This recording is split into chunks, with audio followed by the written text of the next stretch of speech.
You ever tell yourself that you're going to go ahead and lay down for a moment, take a hour nap, then get up and get to work, get some things done, and then you go ahead and hop in your cozy bed, maybe grab your phone like I do, set your alarm for an hour and 15 minutes. You know you got to give yourself that 15-minute buffer to go ahead and get to sleep in order for you to get that full hour you say you're going to give yourself. But either way, you pass out, and then the next minute you know, you're opening your eyes, and it is 3.5 hours later. You check your phone like, what the hell? And you see that your alarm didn't go off. What's up with that? Come on.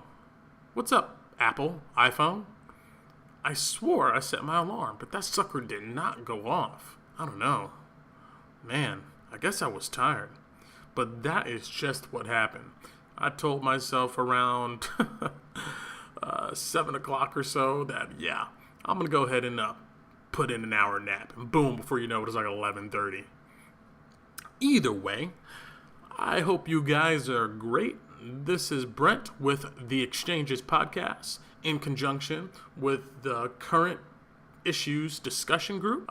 This podcast is dedicated to bringing people together from all walks of life to have interesting intellectual banter and discussion about current events, obviously, and anything else under the sun. I hope you guys have been doing great. I know that I'm Frosted Flakes great. I've been pretty busy, have some other projects that I'm working on. Plus, I have my good old job, so I'm a little bit behind on posting this podcast here. Actually, we already had another podcast recording session, and I have to edit that one after this one and post that one soon. So I'm a little bit behind, but I'm a pretty hard-working guy, so I'm pretty sure I'm going to go ahead and catch up really easily. Anyway, what did we talk about on this podcast? Well, this one here is a little bit different. Instead of talking about a current event, we kind of talked about a current theme. And the theme is the modern family. The family in the 21st century in the United States of America, or Western cultures in particularly. We talk about a lot of things here. We go into interracial families quite a bit. Experiences growing up in an interracial family and how that affects one's mindset. We go into how families have changed over the generation. How you used to have 2 or 3 generations living in a household to today, where maybe you only have a mother and you only have a single child. Maybe you lived with your family your entire life or most of it, to today, where at 18, boom, you're at the door, trying to do your own thing, trying to create your own life. We talk about a lot on how children are affected by family makeup. We also get into some rabbit holes too.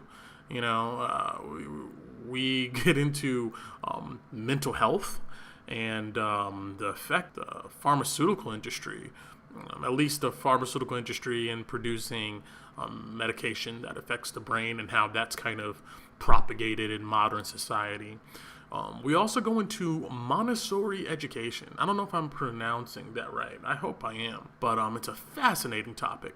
And I am so happy that Savannah, one of our podcast contributors, brought it up and turned me on to it.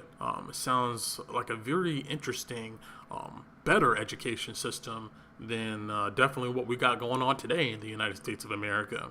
We get into some other topics too, and all of it is very, very good. I want to go ahead and thank Kyle, Savannah, and Helene for coming out and having this conversation with me. Without you guys, it would just be me and I guess in a pizza shop by myself with a microphone, recording myself talking, and that would be pretty strange. Might have the police called on me. So thank you guys for contributing to the conversation. And thank you, Savannah and Helene, for coming out as long as you have and contributing your voice. I always love what you guys have to say, and it's pretty entertaining. Kyle, first time coming out to one of our podcast sessions. So we have another perspective from his corner of the universe on here. And man, you sound good on the mic. Have a nice tenor in your voice. And you had some amazing things to contribute to, so thank you for coming out. So, is there anything else for me to add?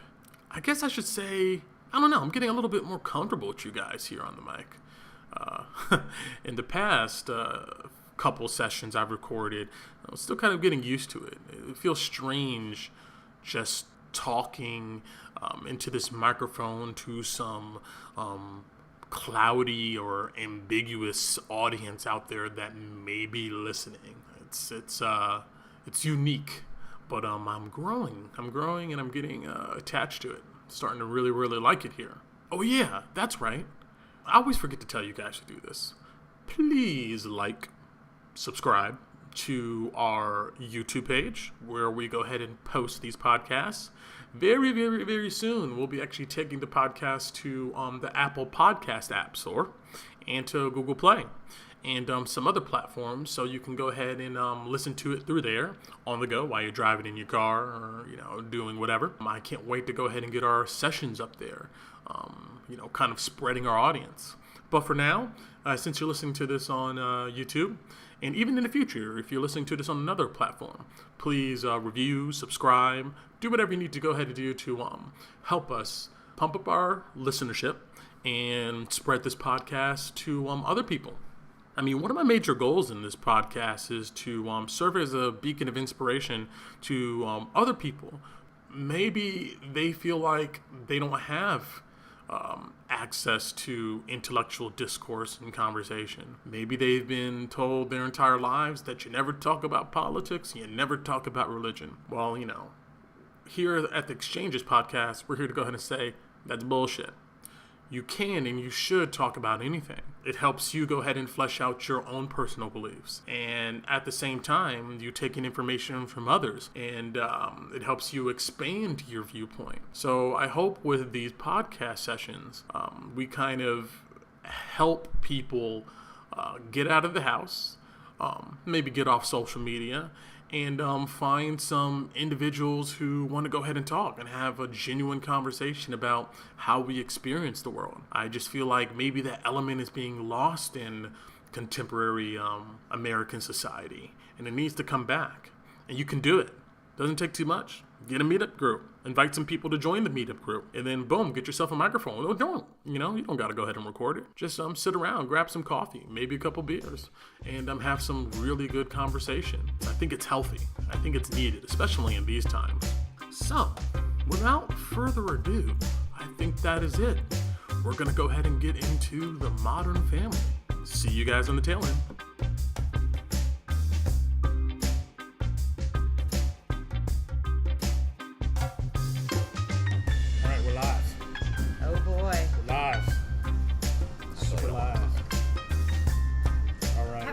Before?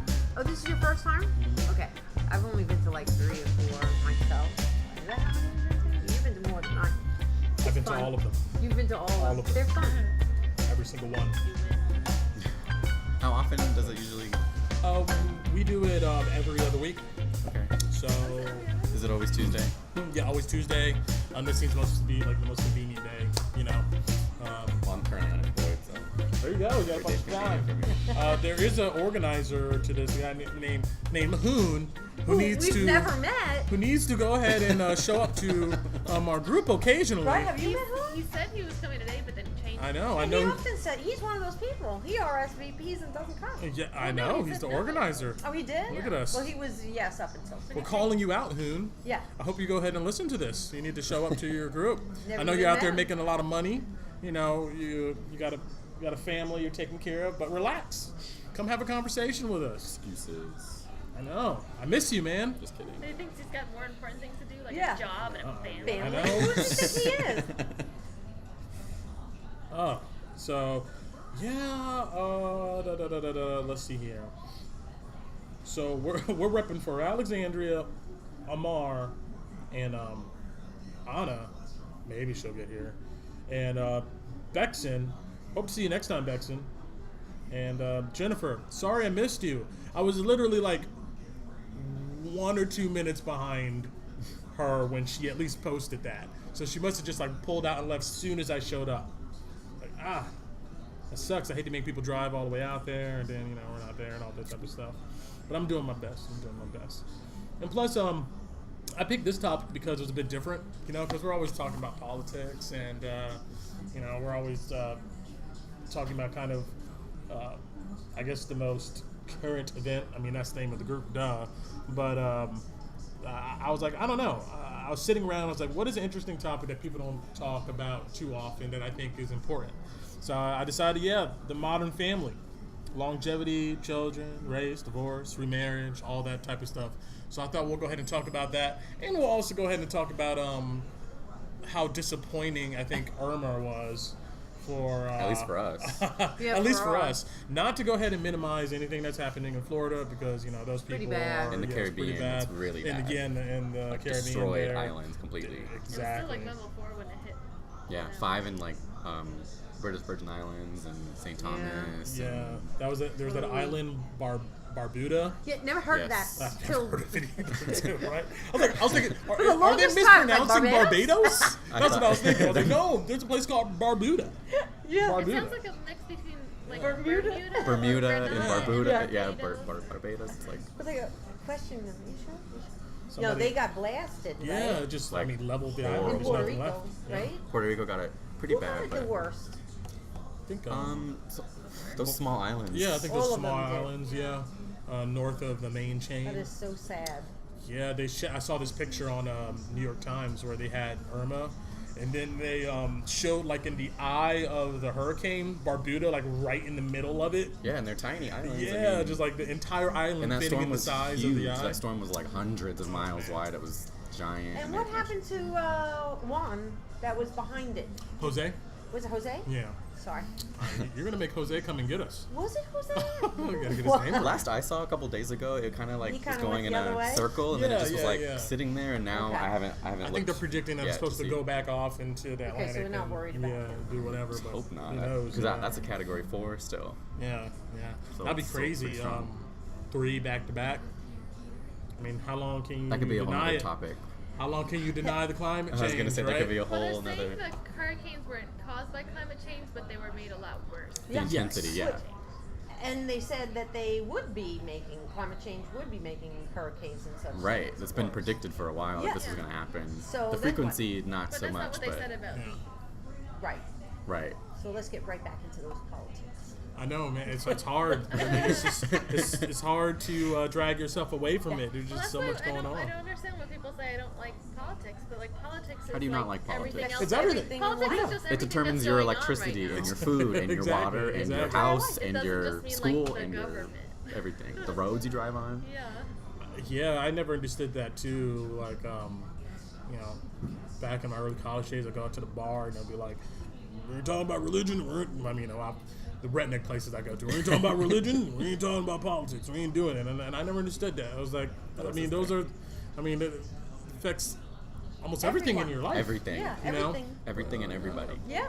Especially We're with things talk- like this, I'm so used to talking about Yeah. it so freely. I was with my friends the other day and I started talking about Trump, and I think I could feel they were kind of like, Yeah. I was like, come on, really? Like, I've heard that too, where it's like, oh, politics, your political beliefs should be kept private. I'm Yeah. like, no, that's the That is a worst thing part you of could you. do because Oh my that's what God. causes the division. When I grew up, cause I'm a different generation from you guys, my parents didn't talk politics with their own children and wouldn't tell us who they were voting for because it was personal. Really? Wow. It was like a secret, yeah. It was personal.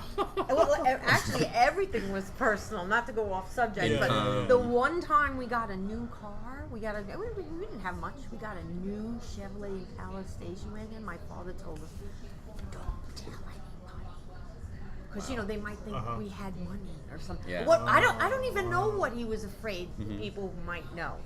Yeah. So and then here we They'll are. I'm a descend on the mom. house like a horde of zombies. Right? Yeah, I mean it's just crazy.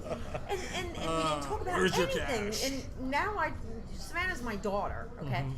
Now and I have a son as well. My husband and I we talk. We're like, what the hell did we talk about Yeah. at the dinner table? We didn't talk politics. We didn't talk religion. We didn't talk about anything. And here we are with our kids. We talk about everything with them. You know, it's just. When you grow up, it was very like, how was school? Good. They probably didn't even ask. You didn't ask that? They Keep put that to food yourself. on the table and clothes on our backs and said, "Get the hell out of the Wow. house," is what they did. Wow. Yeah, I mean, maybe. That's a good lead into a family discussion. Yeah. Yes. Well, it yeah, is. I It's think all so. different- all different I mean, families maybe style. because in those times, things wasn't as integrated. You know, I mean, the technology that disseminates information wasn't as, Right. you know, The sophisticated. world was very small. Yeah, They weren't exactly. it's like not like they were reading all the things that we're reading. They just weren't talking about a few guys. Right. Their world was like right there Was- with you. Yeah. You know, it was I mean, just I their thought work everybody and their was home. Italian. Oh, wow. Everybody, huh? Everybody. Long Island. She's From Long Island. Yeah, everybody's Yeah. Italian. Oh yeah, I was pretty old before I realized that, you know, There's a lot of other people. In the and a world. few Jews. And, yeah, sprinkled out here. And maybe some Irish people. And maybe a couple Irish on top, yeah. Yeah, That I was it. lived, growing up, I lived in Maplewood, New Jersey. Oh, And it's northern Jersey, near the Oranges. About maybe 45 minutes south of like What does that mean Lincoln near the Tunnel. oranges? There's East Orange, West Orange. Oh, I thought Sorry they about had that. an orange tree. Yeah, there's a, There's yeah, this little I'm a park. a West giant Coast single person. orange tree, like in Game of Thrones or something, set in the middle of New Jersey. No, but yeah, the Oranges, and there was Newark and all that stuff. But anyway, it was predominantly, you know, I mean, it was a pretty mixed area, but there was a lot of Jewish families and a lot of Italian families. Everybody's last name was like, you know, Limongello, Marazucci, stuff like that. And there were so many, you know, bagel shops, you know, pizza shops and awesome. stuff. Yeah, it was good. It was delicious too. Yeah, man, that brings up some memories. So we lived in a crappy apartment, but it was above. We weren't directly above the pizza shop, but it was below us, like a little bit further ways down. And yeah, one of my friends going up, this other girl, she was an Italian family, but her father owned the pizza shop. So after school, good. I'll That was go ahead good and for hit up you. the pizza shop. Yep, go ahead and chill. We'll hang out. Go ahead and give us a slice here and there. So yeah, it's a whole different world up there. It's funny because so you both grew up in more urban areas. I am from somewhere that's very rural. The city that's closest to where I grew up isn't even where I actually grew up, but that's 50,000 people. Where I now, and back in 10 years ago, it must have been 35, 40, and it's been growing since. But where I actually lived is my parents are so like anti-people. They wanted to be away from everybody else, so we were out in the country in a place called Hereford, Arizona, which. So the way I just describe it to people is if you go on the back patio of like my childhood home and you look south, which is where it was facing, you see the border like right there. It's close. It's maybe 4 or 5 miles away. So that was like Wow. a huge influence on sort of the culture of the area. I And of bet it course, was. Arizona has not a great reputation for how it treats immigrants. Obviously, you would think, or I used to think, that people who grew up and lived in Arizona, especially in southern Arizona, right near the border, would kind of have a little bit more compassion because Right. we know what the desert's like, we know what the conditions are like. If you just go, 20, 30 minutes and cross the border into a place called Naco, Arizona, the poverty is crazy. Like, you'd think people would kind of have some heart about that. No. So it was bad. There were, you've heard of the militias that people formed there, where they literally were just citizens who would sit in the back of their pickup trucks with guns and just in camping chairs and just patrol borders at Sovereign night. citizens. Okay, this is news to me. It was bad. There's been many cases where you hear the stories, of course, an illegal immigrant has murdered an American citizen, but how many times has the reverse happened? Just as much. So, Wow. And what was going on before that happened? What was the whole story? yeah. And Right, so, the backstory. I mean, it's interesting because I think back, the whole urban sort of worlds, and I don't mean urban as in like culturally urban, I mean literally like living in a city, is so foreign to me still. And I've lived in Tucson, Phoenix, and now Atlanta for the last 5 or 6 years, and it's still so weird to me because I'm used to that kind of like rural, being really rural sort of environment. I mean, we would be at a bus stop, my brother and I, and my brother's an interesting person I can tell you about. He and I would be at the bus stop, and a large group of maybe 20 people especially, this is more when I was younger. Now it's not like that at all. Now the immigrants are very hidden and they're fearful, obviously, because there's border patrol everywhere. But they would, be walking around and they would come up to us and speak to us, and we would talk to them, and they, sometimes they would come to your door if they were like super desperate. They made it sort of against the rules to give anybody water or food, which we were like, my family was always like, yeah, no, we're gonna give people water and food. You'd wake up, it'd be like trash and stuff like out behind your street. Like that's southern Arizona, so that's kind of the the preface I have to give to talk about anything about my family, because my family is strange. I have a white mom. My dad is black. Growing up in southern Arizona near the border, such a weird mix of things that don't make any sense. My brother, he's my half brother. We have the same mom, different dads. We grew up together. I have a sister, an older sister, who is a half sister, same dad, different moms. We didn't grow up together. So if you're talking about the modern family, that's it. That's what it looks like. true. Is just you have mixed races. You have divorce. Well, my parents got divorced when I was in high school. You have remarriage and step siblings. That's what it looks like now. There is really not very much of this kind of like father, mother, and two kids thing. Yeah, it doesn't really exist as much. Yeah, I I have agree. to ask, why did they choose southern Arizona? So- because there's many rural places that aren't as like staunchly conservative and like wanting everything to. So the thing is my mom has lived where there are since she was 5. So I don't really know exactly how her family ended up there. No clue. They just were there. They just settled there for whatever reason. My dad, he is not from there at all. He was born in Texas, but he lived most of his life in Virginia on the East Coast, and that's where all my family lives on his side now. How he ended up there, I don't even know that. But the reason that they stayed is that his job was on Fort Huachuca. So Fort Huachuca is the only reason really that Sierra Vista is where the city I talked about.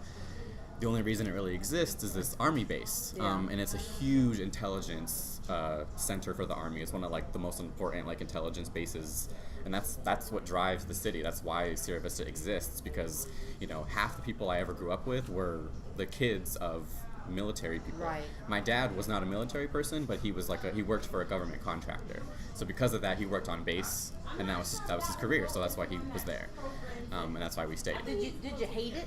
Like Yes. growing up, you really hated Absolutely hated it. I absolutely hated it, and to this day we kind of have this joke that we talk about Sierra Vista, or we call it Sorry Vista, because it's really it's a retirement community and a military town. That's it. So Not for kids, if you're not not any for- of those two things, Yeah. it's hard to have any kind of like opportunity there. So we always talk about it. It's very as like a void. If you don't sort of escape that town when you're 18, you'll be there the rest of your life. When did you move east? When did I move, like here? Yeah. So after grad school, I immediately moved from Sierra Vista to Tucson, which is a little bit of a step up, because Tucson's a bigger city. Tucson's very, very liberal. It's like the main liberal sort of enclave in Arizona. And it's farther north. About an hour and a half north. So I went there for undergrad, then grad school was in Phoenix, and then so I've only been here since June. Oh, okay, so very recently. You are very recent. So literally was on Welcome. in the desert for most of my life until now, basically. So Yeah, my family is very like just the water, please. Thank you. fragmented and kind of just like your family. So I have a stepbrother who is 10 years younger than me. We share the same mother, but we have a different father. And then I have a stepbrother and a stepsister, and they live in Trinidad and Tobago. They're my father's 2 kids. Okay. And so my father, he remarried, had 2 kids, and then he got divorced again. So I think he's single right now. and that's not an advertisement. But Hey, my dad's on his 4th marriage. My mom was Yeah. his 3rd.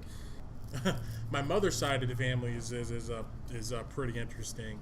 My mother, she is half white and half black, and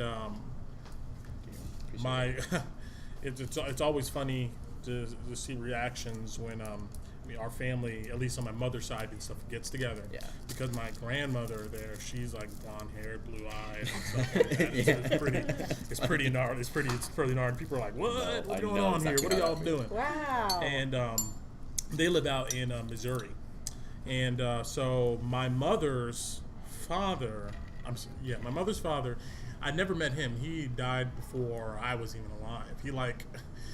The story goes, he was like shoveling or something, and he like hit his toe, and he refused to go to the doctor to get it checked out, so he got gangrene. Oh my What? God. And he just He died from shoveling and hitting his toe? Yeah, God, that's what a way the to story. go. Yeah, and since then, my mother's mother, My grandmother, I mean, I'm talking about them kind of distant because we've never really been close. And, but she's since then remarried and, had other kids. I have, I have 2 aunts and I have an uncle. And from what I understand, my grandmother on that side of the family, since she had a kid with a black man, she was thrown out of her family. Oh, wow. And so then it got really hard for them. Apparently, it was hard for them to make money and living. They had no family support and stuff like that. And they tried to make it together. Then my grandfather, he died by hitting his toe. And so that's not funny. I'm sorry. After that, my mother, my grandmother had to put my mother up for adoption because she didn't have the finances to take care of her. So then my mother went to an orphanage in the East Coast, and then things got hairy there. I don't know all the details, but from what my mother tells me, then that's when she met my father, because my father was actually, he came up to New York to work, but his entire family is in Trinidad and Tobago, and my mother was waitressing, and then they met each other, and then they had me. And then they separated when I was really young. So yeah, it's yeah. I mean, and my mother, she talks about this stuff very matter of factly, hey, that's just what happened. Things didn't work out, and so I went ahead and moved on. What's interesting when you talk about your mom is that it sounds like then for most of her life she grew up. I'm trying to think. When I saw the statistics that you had posted about mixed race families and kind of what that means for the kid. A lot of mixed race couples do their kids a really big disservice by not sort of talking to them about what that means, because it's a significant sort of identity issue for me, especially. I can think growing up when I was younger, I remember I came home one time and I was like, Mom, we're Mexican, right? Because we're in Arizona and all the other brown kids at school are Mexican. Yeah. Uh-huh. There were maybe 5 black people that I ever encountered through school until I got to high school. It's just it's Southern Arizona. So, I was like, Mom, we're Mexican, right? She was just like, no. And that was the end of that conversation, really. My dad never talked about it. My dad kind of is an interesting character too, because he's not very connected to his family. So I am not, because of that, I'm not very connected to a lot of people on his side of the family. Lately, I've been trying to, now that I'm an adult and can do it on my own, I've been trying to reconnect with, people on that side of my family, because I feel completely separated from, knowing I am black and white and other stuff probably thrown in there, knowing I'm completely separated from one side of that makes me very uncomfortable, especially now that I'm sort of, my line of work that I was talking to you about earlier in healthcare is about racial health disparities, and I've started to learn about what the lasting effects of, racism and systemic oppression are. I start to feel that and identify with that, and it's weird to not have any family to sort of connect with. So hearing about your mom, where she lost her dad and then lived with her white mother for a while, and then was put up for adoption. She probably also has a lot of a similar feeling, because I don't know if they ever had that conversation or had time to have that conversation of okay, let's sit down and really talk about what it means for you in this country to have multiracial parents and to be multiracial yourself and to be racially ambiguous. I don't know what her appearance is, but she my mother, I mean, she's white for all intents and purposes. She's very much her complexion, being mixed and stuff. Racially ambiguous is the word I use. And that was always interesting growing up, because I'm obviously a black guy. Because my mother was extremely fair-skinned. So, every time I would distinctly remember that, being in school, and my mother would come pick me up, and my kids would be like, "That is not your mother, dude. No, not even buying it. Not even buying it." I was like, "Well, what are you don't look like anybody in your family." Yeah. Really? I remember as a kid too, I would think these thoughts well, maybe I'm adopted. Maybe maybe there's something fishy going on around even here. To this I don't day, know sometimes about. Those thoughts kind of come to your head, right? Because you're still just I don't look like anybody in my family. Yeah. So that's definitely true. And I remember, and those conversations don't happen either. I know my mother and my grandmother, my mother's side of the family, my mother expressed to me that they didn't talk for years and years, obviously because of the separation, the whole, giving up for adoption thing too. That was a big issue. But, my mother very much grew up by herself, really, turning herself into the woman that she was meant to be. And she's a real strong woman because of that. And I remember my mother distinctly telling me this story about, like, this is like maybe a couple of years or so ago. It's when you become adults, you start having those good conversations with your parents, right? Let's get to the skinny. What was Over going a couple on? Drinks. Yeah, Yes. exactly. And so my mother was telling me that, like, when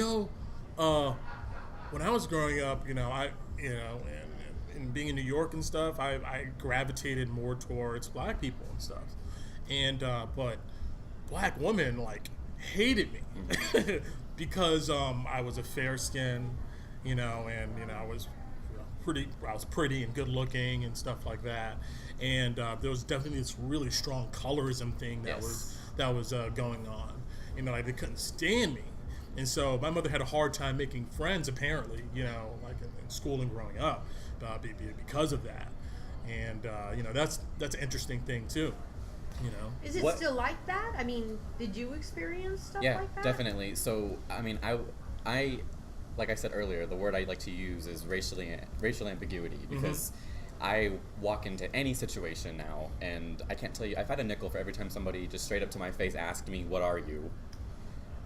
I wouldn't care about not having a job right now. It's crazy. I had teachers ask me, all kinds of people throughout my life, even to this day. What are you?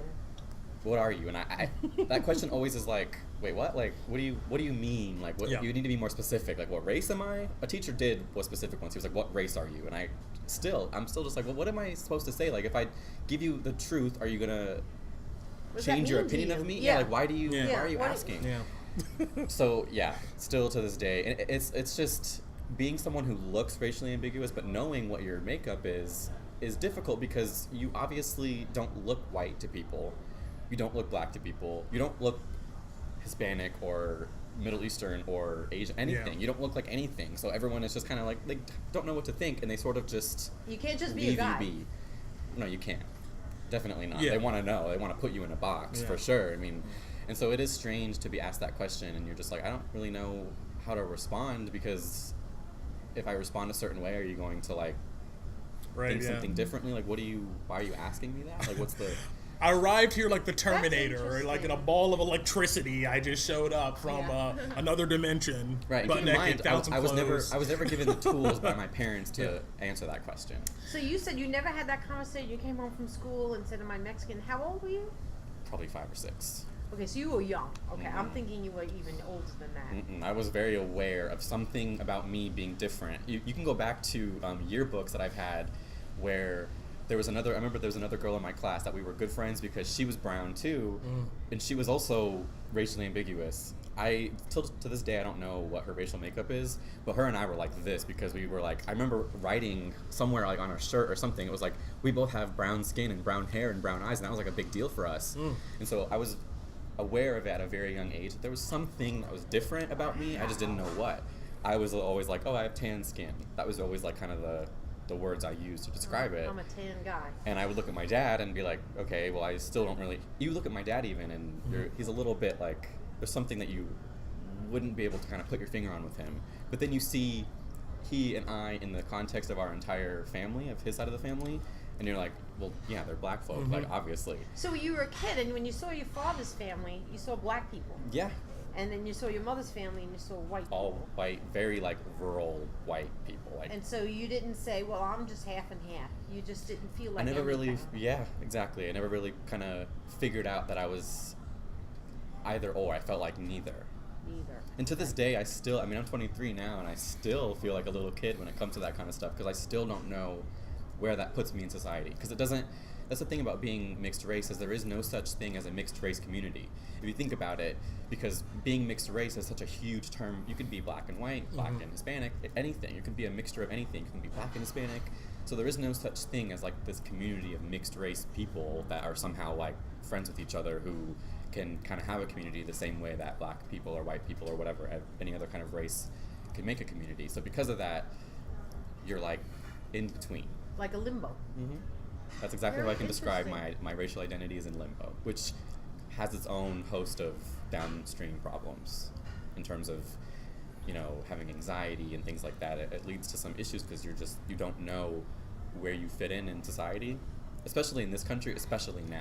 I mean, there's no, it's obvious that And we I'm live in a thinking time now where... is better. I'm thinking things have gotten better. Yeah, and They're not. Well, isn't that weird though? How I would as argue people, we always search for like some type of subgroup or something to identify Yeah. with. Isn't that really interesting?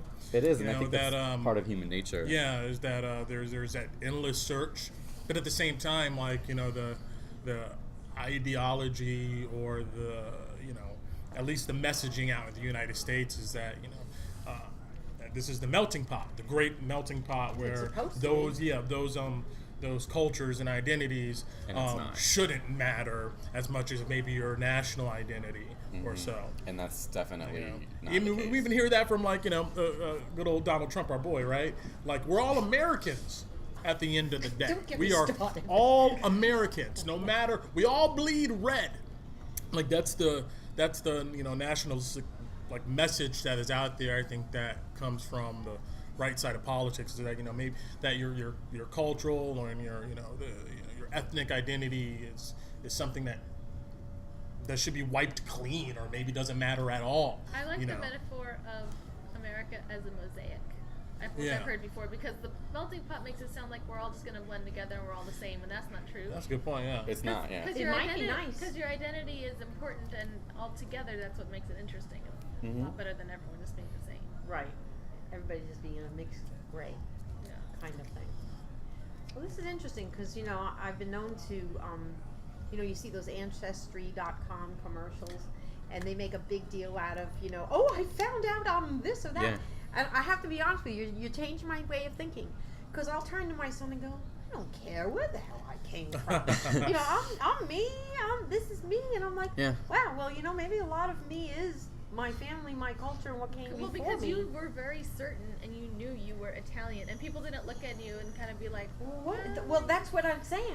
I've Yeah. already Yeah. learned a lot. You sure you're not German? You don't got a little German in you. Even and my dad's not here, but he even says that he doesn't feel like he fits in the South as much because Yeah. in New York Jews, lots of New York Jews, but here he's like still Jewish, still even like New York, and he says he doesn't quite, And he's another but thing. he has a I very mean, strong like identity with in that way. with New Yeah. York too, but Jewish as a culture, not as a religion. Yeah. Yeah. I mean, he's basically has no religion. He Yeah. doesn't even like the Jewish faith, but he's totally a Jew ethnically. Right. That's real, definitely up north in northeastern, New York, New Jersey, and stuff up The there. neighborhoods are where just... where there's a Yeah. where people do represent Yes. their background. It's not just some ambiguous white. There's yeah, I'm Italian. I'm I'm Jewish, or I'm German, or I'm Irish and stuff. That's one thing I noticed when I was growing up in New Jersey is that those distinct identities were there, even as kids, and people were like, "Yeah, that's me, that's who I am." But down here in the South, man, no, it's just it's a crayon box with 3 crayons in it, and that's it. That's pick your team, And well, there's always those folks who claim that there's 1/13 Cherokee. Oh. Yeah, there's those folks. Wait, That's so- always the thing. Telling Where did about that your come hardship as from? a minority. Yeah, Yeah, exactly. yeah. Yeah, where did that come from, though? That is huge in So what are the the South. distinctions? The distinctions here are pretty much like white, black, or other, Pretty much. White, black, or Mexican. and Distinctly. they say Mexican. Yeah, distinctly Mexican. There's Which could be anybody from South or Central America. there's no South America. There's no Central America. There's just Mexican. You're Mexican. Yeah, That's what it comes down to. And there's folks who claim themselves to be like Native American. Like there's one part of Native American. Yeah, or have y'all heard that? Am I the only person who's heard that? I know my husband made fun of it. I have somebody who was close to me, Yeah. near and dear to me. When I first met her, she told me she was American Indian. Mm-hmm. And my husband, when he met her, he said, "She's black." What are you talking about? But I was like, she's Well, American it also Indian. depends. Like, what percentage was it? I don't know, but Because really, if it- her skin is more red than But anything. it also, it could have been a small percentage or a large percentage, but it matters more, like, maybe she grew up on or near a reservation. She or her says she parents did. But so You know, my she might husband be, never like, believed a word she said half, because but she of was this. so involved Grew with up it. culturally Native Or she American. might be like 90%, yeah. but she still grew up in like Atlanta. Like it. So is that Okay. a thing? Depends on what that her- I think people it's a say? thing. Like I've heard it in. I think it's more of a southern thing because I think it is too, because Arizona's a lot different. yeah, I heard it in. I've heard it in black communities, and in the South especially, where there's somebody's aunt or uncle who's like, yeah, I got like 1/13 Cherokee in me. You know, you're like, what? Like, where'd you hear that from? Who told? Like, let me go ahead and see your So they your try stat not block to on that. identify as black? Well, no, they try to identify as partially Native American. You know, it's like the black identity's there, and that's cool. But it's always just like I'm unique, as in I'm partially I think it's Native common. American People or something think like it's really that. cool. But I've also heard it in like yeah. white Southern families too. People say like, yeah, I'm one part Cherokee too. Yeah. You know, and like so I think that's like a distinctly like Southern thing of people trying to go ahead and co-opt that. I don't know what it is. That's Yeah. maybe Maybe a good that way they of would- putting it. that Well, they're it's like really from I'm here? not all white. I have some of this in me. So Well, yeah, that makes talks me this understand. whole idea about this idea of like white guilt and white privilege, and Yeah. people Right. when you call out white privilege, they become guilty, and they're like, well, Well, I'm not racist. I don't see color. And it's like my mom is that person. Yeah. But it's interesting because it's much different in Arizona, and I want to think some of the reasons why. When you think about sort of how like colonial America started, there was racial mixing from the get-go between whites and Indians, between black slaves and Indians, between black slaves and white people. There was racial mixing from the very beginning of American time here. But when you think about Arizona, so me growing up, the American Indians or Native Americans that live in Arizona, not exclusively, but most of them, I would say, live on reservations. A lot of Arizona's land is reservation. There's like, I don't know, like hundreds of different tribal affiliations in Arizona. Obviously, because the Southwest is a huge sort of well-known area for American Indian culture. And so because of that, I can't recall really growing up with anybody who was Native American at all. There were maybe like a couple that I remember, but they were like 100%. You know what I mean? Like there was no mixing in their Yeah. family. It was almost completely like, I am from the reservation Native American, like 100%. We don't have any white mixing in our family, none of that. And I feel like if your family has this long tradition of living on a reservation, which we could talk about how just awful that is in general. That's another day. Yeah, Right. especially Yeah, in I've heard- Arizona. I've heard Especially, horror you know, stories, yeah. the Navajo Nation is the big one in Arizona, and there's major health problems and things like that go back to the forced Indian schools and the That would be a good abuse topic. and That's a good topic. Yeah, It's there not is. current, but it is. I think so. It matters. yeah. It's still kind of current in some ways. Yeah. But, I mean, it's just different there because it wasn't. I mean, there were people who.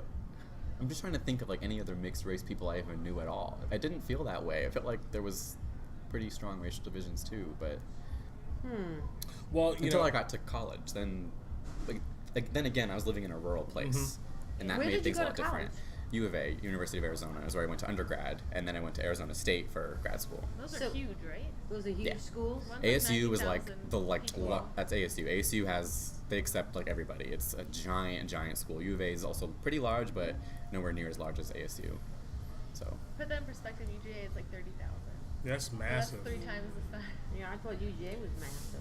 yeah, ASU was Well, this giant. this person, the person who says she's part Cherokee, she's from Oklahoma and says she was born on the reservation. She's told me some pretty tough stories and wild stories, but then some of her family are very, to me, very black looking. So I don't know, whether. And like I said, my husband never believed her. He thought that she was just saying that because for some Yeah. reason it was cool. Like you said, I don't know.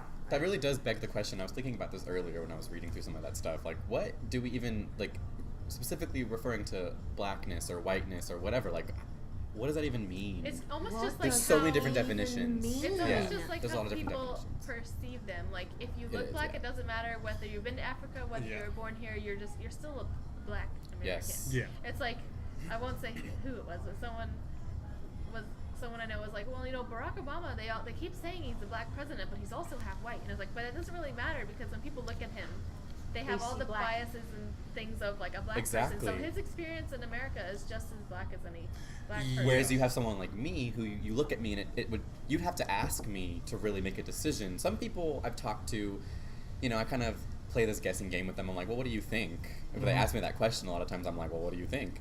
And I would say like less than 10% of people are correct. That's So crazy. that I would never think that to places say, me in a what different are place you? in society. The biases that I experienced often would be different than what a black person who I looks feel black like there would was experience. something I saw online where there were twins, but one of them had gotten like the light gene, one had gotten the dark gene, and Yeah, I their think I saw something experiences, too. growing up in the same family in the same place, but they had such different experiences.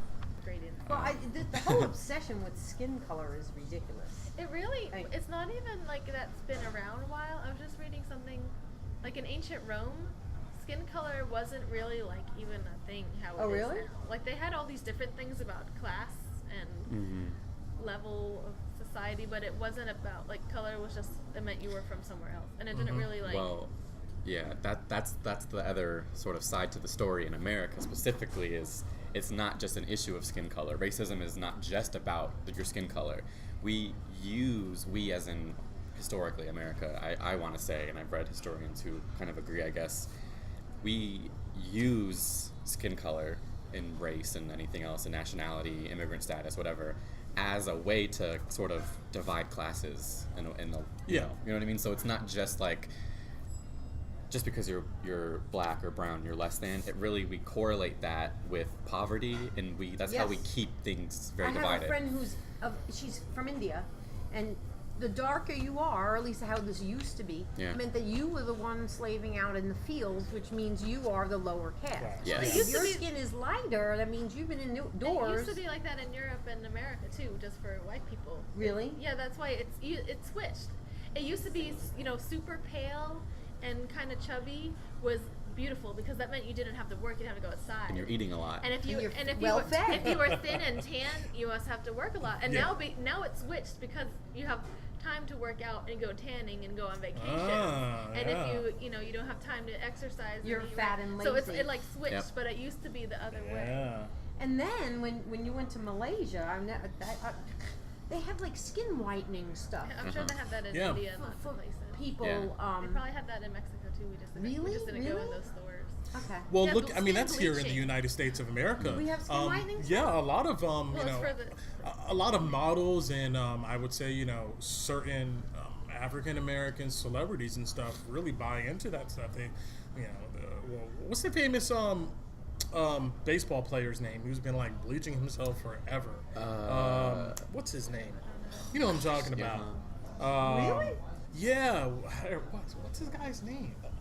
It's not. It'll come to me in a moment, but there's a famous baseball player, really popular, especially like in the 90s or so. He's kind of retired now. But progressively, he went from like being like a pretty dark tan dude to being like a kind of a sickly white. Like gray. Yeah, he's like a sickly white gray God. color, now. That it's obvious like he's been using skin lightening I creams saw these and stuff. crazy videos of these women that would like put toxic stuff. I don't know, Clorox mixed with some shit. Wrap themselves up in saran wrap and let it like bleach Bleach their themselves, yeah. skin. And I'm like, oh my god. People have always been doing weird stuff to modify. Is it Sammy Sosa? Say what? Yeah. I think It's you're Sammy right. Sosa. Yes. Yes. Sammy Sosa. Oh. Yeah. Yep, I think you're Like, right. Look up a picture of him now. Look at a picture of him before. I'm Look at a pretty picture sure, of him yeah. now. Yeah. You're like, this guy's been putting on some cream for dank. Wow. He looks strange. He looks super strange. I mean, it makes sense though because you need.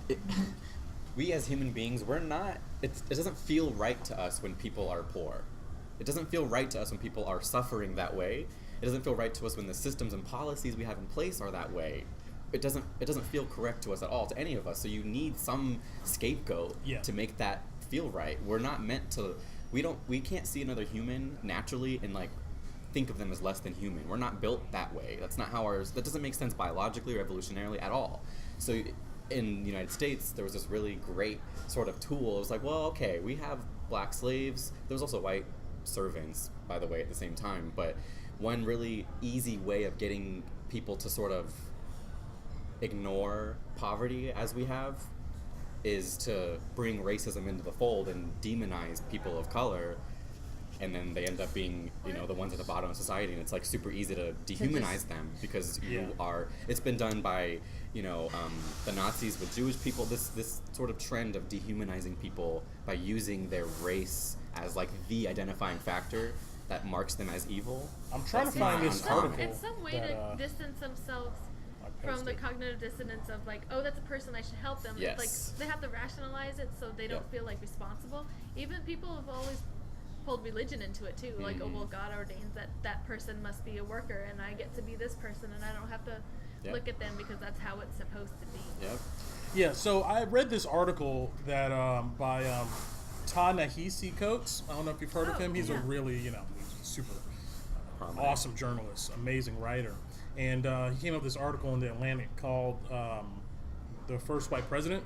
And in that article, he was talking about this concept of kind of what we're talking about here now is dividing economic classes based upon, race.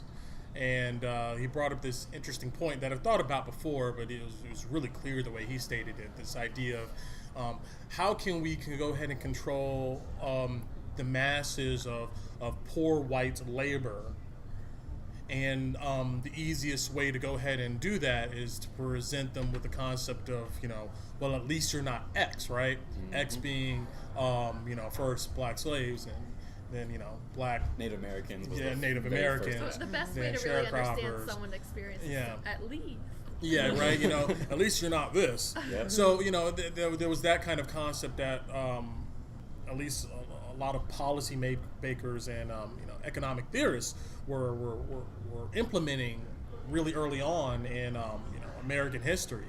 The idea of making sure masses of poor individuals don't go ahead and or revolt against them. Yes, they were terrified. They were terrified that black slaves and white servants were going to organize because they were outnumbered by. Oh no, you're not the same. Let us point something out to you. Yeah. Yes, and that was the way that the real distinction this whole time has been between rich and poor. Mm-hmm. That's the real sort of. I hate to use the word enemy, but the real sort of enemy of the sort of common folk is those aristocrats, those rich people in the government, rich people, not even in the government, but in the sort of financial system. The class struggle's always been there. Yeah. They control everything. And it's like, I'm not a conspiracy theorist at all, I promise. This is things that are based in what I guess would say are evidence, but it's just historical. Yeah. They were terrified of the poor people actually rising up and overthrowing them because poor people have always outnumbered the rich because obviously the rich people want to be few and far between because there's more for them. Yeah. So yeah, so it's difficult to figure out well, how do you make things more fair when that's what you're up against? That's a good question. Yeah. But racial mixing? No. There are some people that do believe, going back to the modern family idea, I've heard people who say that's oh well, gonna fix it? Yeah. People have told that to me. They're like, oh, well, mixed race family, that's the way to go because then we can sort of, erase that color line. Well, I think in a thousand the way years. future will be a whole lot more mixed, but we're gonna find some other reasons to have class divisions. Yeah. Blue eyes versus green eyes. Yeah. They'll break down even further divisions. Yeah, I don't know. It makes having a family complicated. Well, I mean, I guess I want to say that when it comes to the modern family, a big reason why things are also segregated and you don't have the nuclear family anymore is really, I think, technological, innovation. I think that's kind of overlooked. There's this natural progression where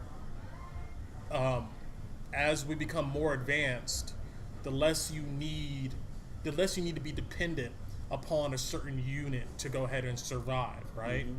So, there was a time where in the United States where there was no phones or cars or police or refrigerated, food or processed food or anything to help you besides your family. Mm-hmm. And so you needed that unit there in order to go ahead and survive.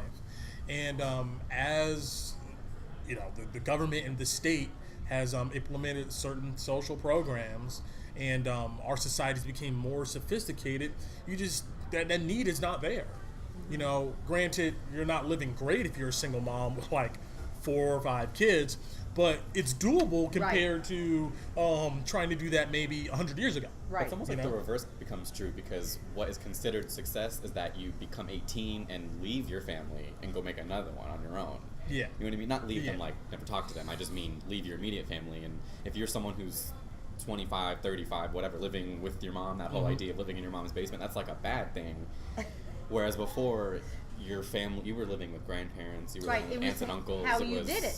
Yeah. You all lived in the same house. That was an a- apartment building. And it's weird how culturally it becomes like, Now you're a loser. Yeah, now you're a loser. Isn't that crazy? Isn't that weird? you're like a loser, but you're also like, if I think about my own self, I would die if I had to go back and live with my mom and live with my dad, Yeah. whatever. Like, that would be That's a very killer, Western because- conditioned thing to think this concept of Yeah. you need to be gone and out of your house and self-sufficient 18. by the age of 18. Yeah. And if you're not doing that, then there's something wrong. There's something You're fundamentally unsuccessful. wrong Right. with you as a person. Yeah. You know, that's very Western idea. I think that's an only idea that arises in the conditions of like wealth and a society where surplus and a excess. surplus where you kind of could make it theoretically by yourself.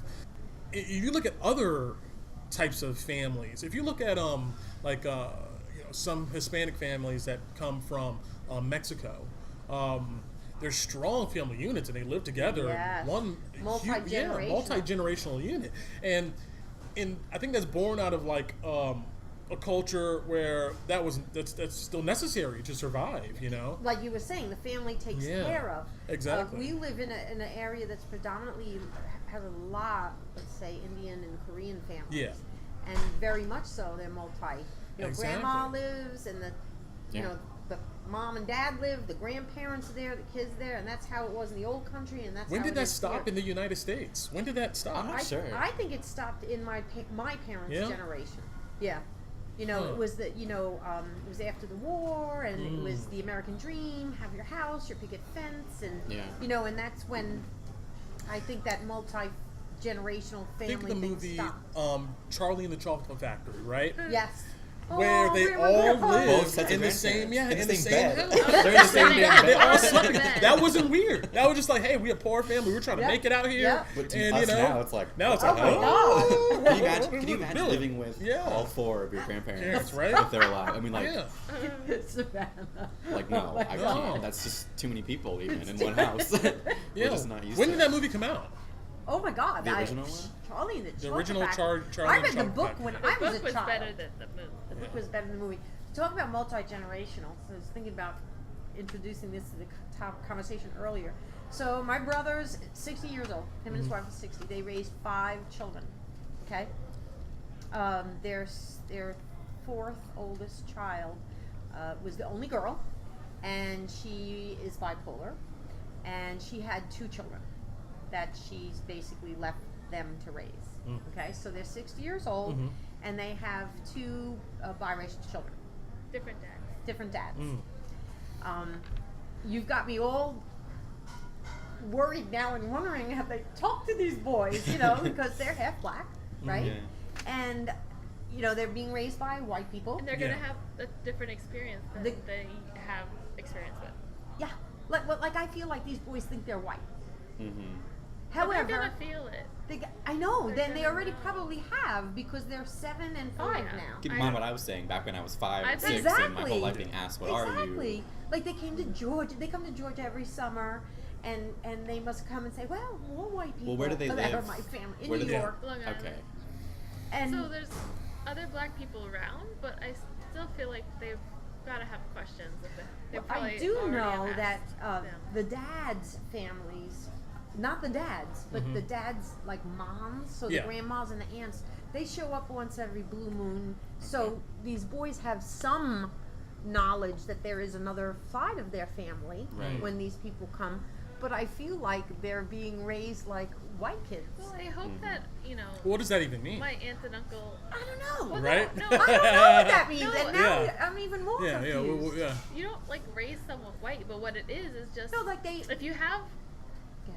white parents who haven't really thought, they don't, especially these, my aunt and uncle that I'm thinking of, I don't know how much they know or think about other people's kind of lives. They're just again a very small kind of world. So I don't know if they're gonna be able to talk to these children about like these are some things you might experience and how do you feel about this, and just I don't know if they're gonna have a good.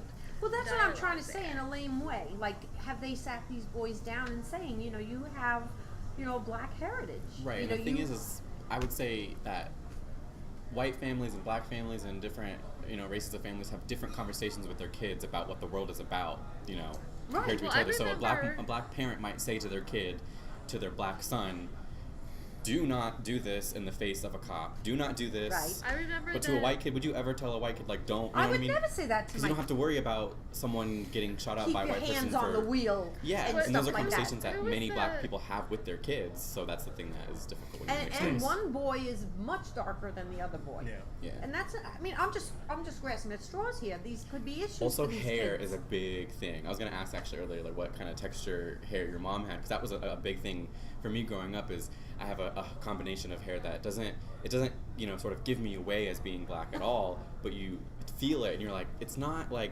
normal sort of like white hair, whatever that means. It's just, you know what I mean? It's like a combination, and so that's another thing that's an These identifying are all feature. things I never would have thought about. Yeah, my mother, she, I mean, she has long hair. I mean, like I said, most people, if you don't ask her, would assume she's either like some like European, maybe Spanish or something like that. Yeah. Or white, you know. So Yep. she has like, you know, very white people hair.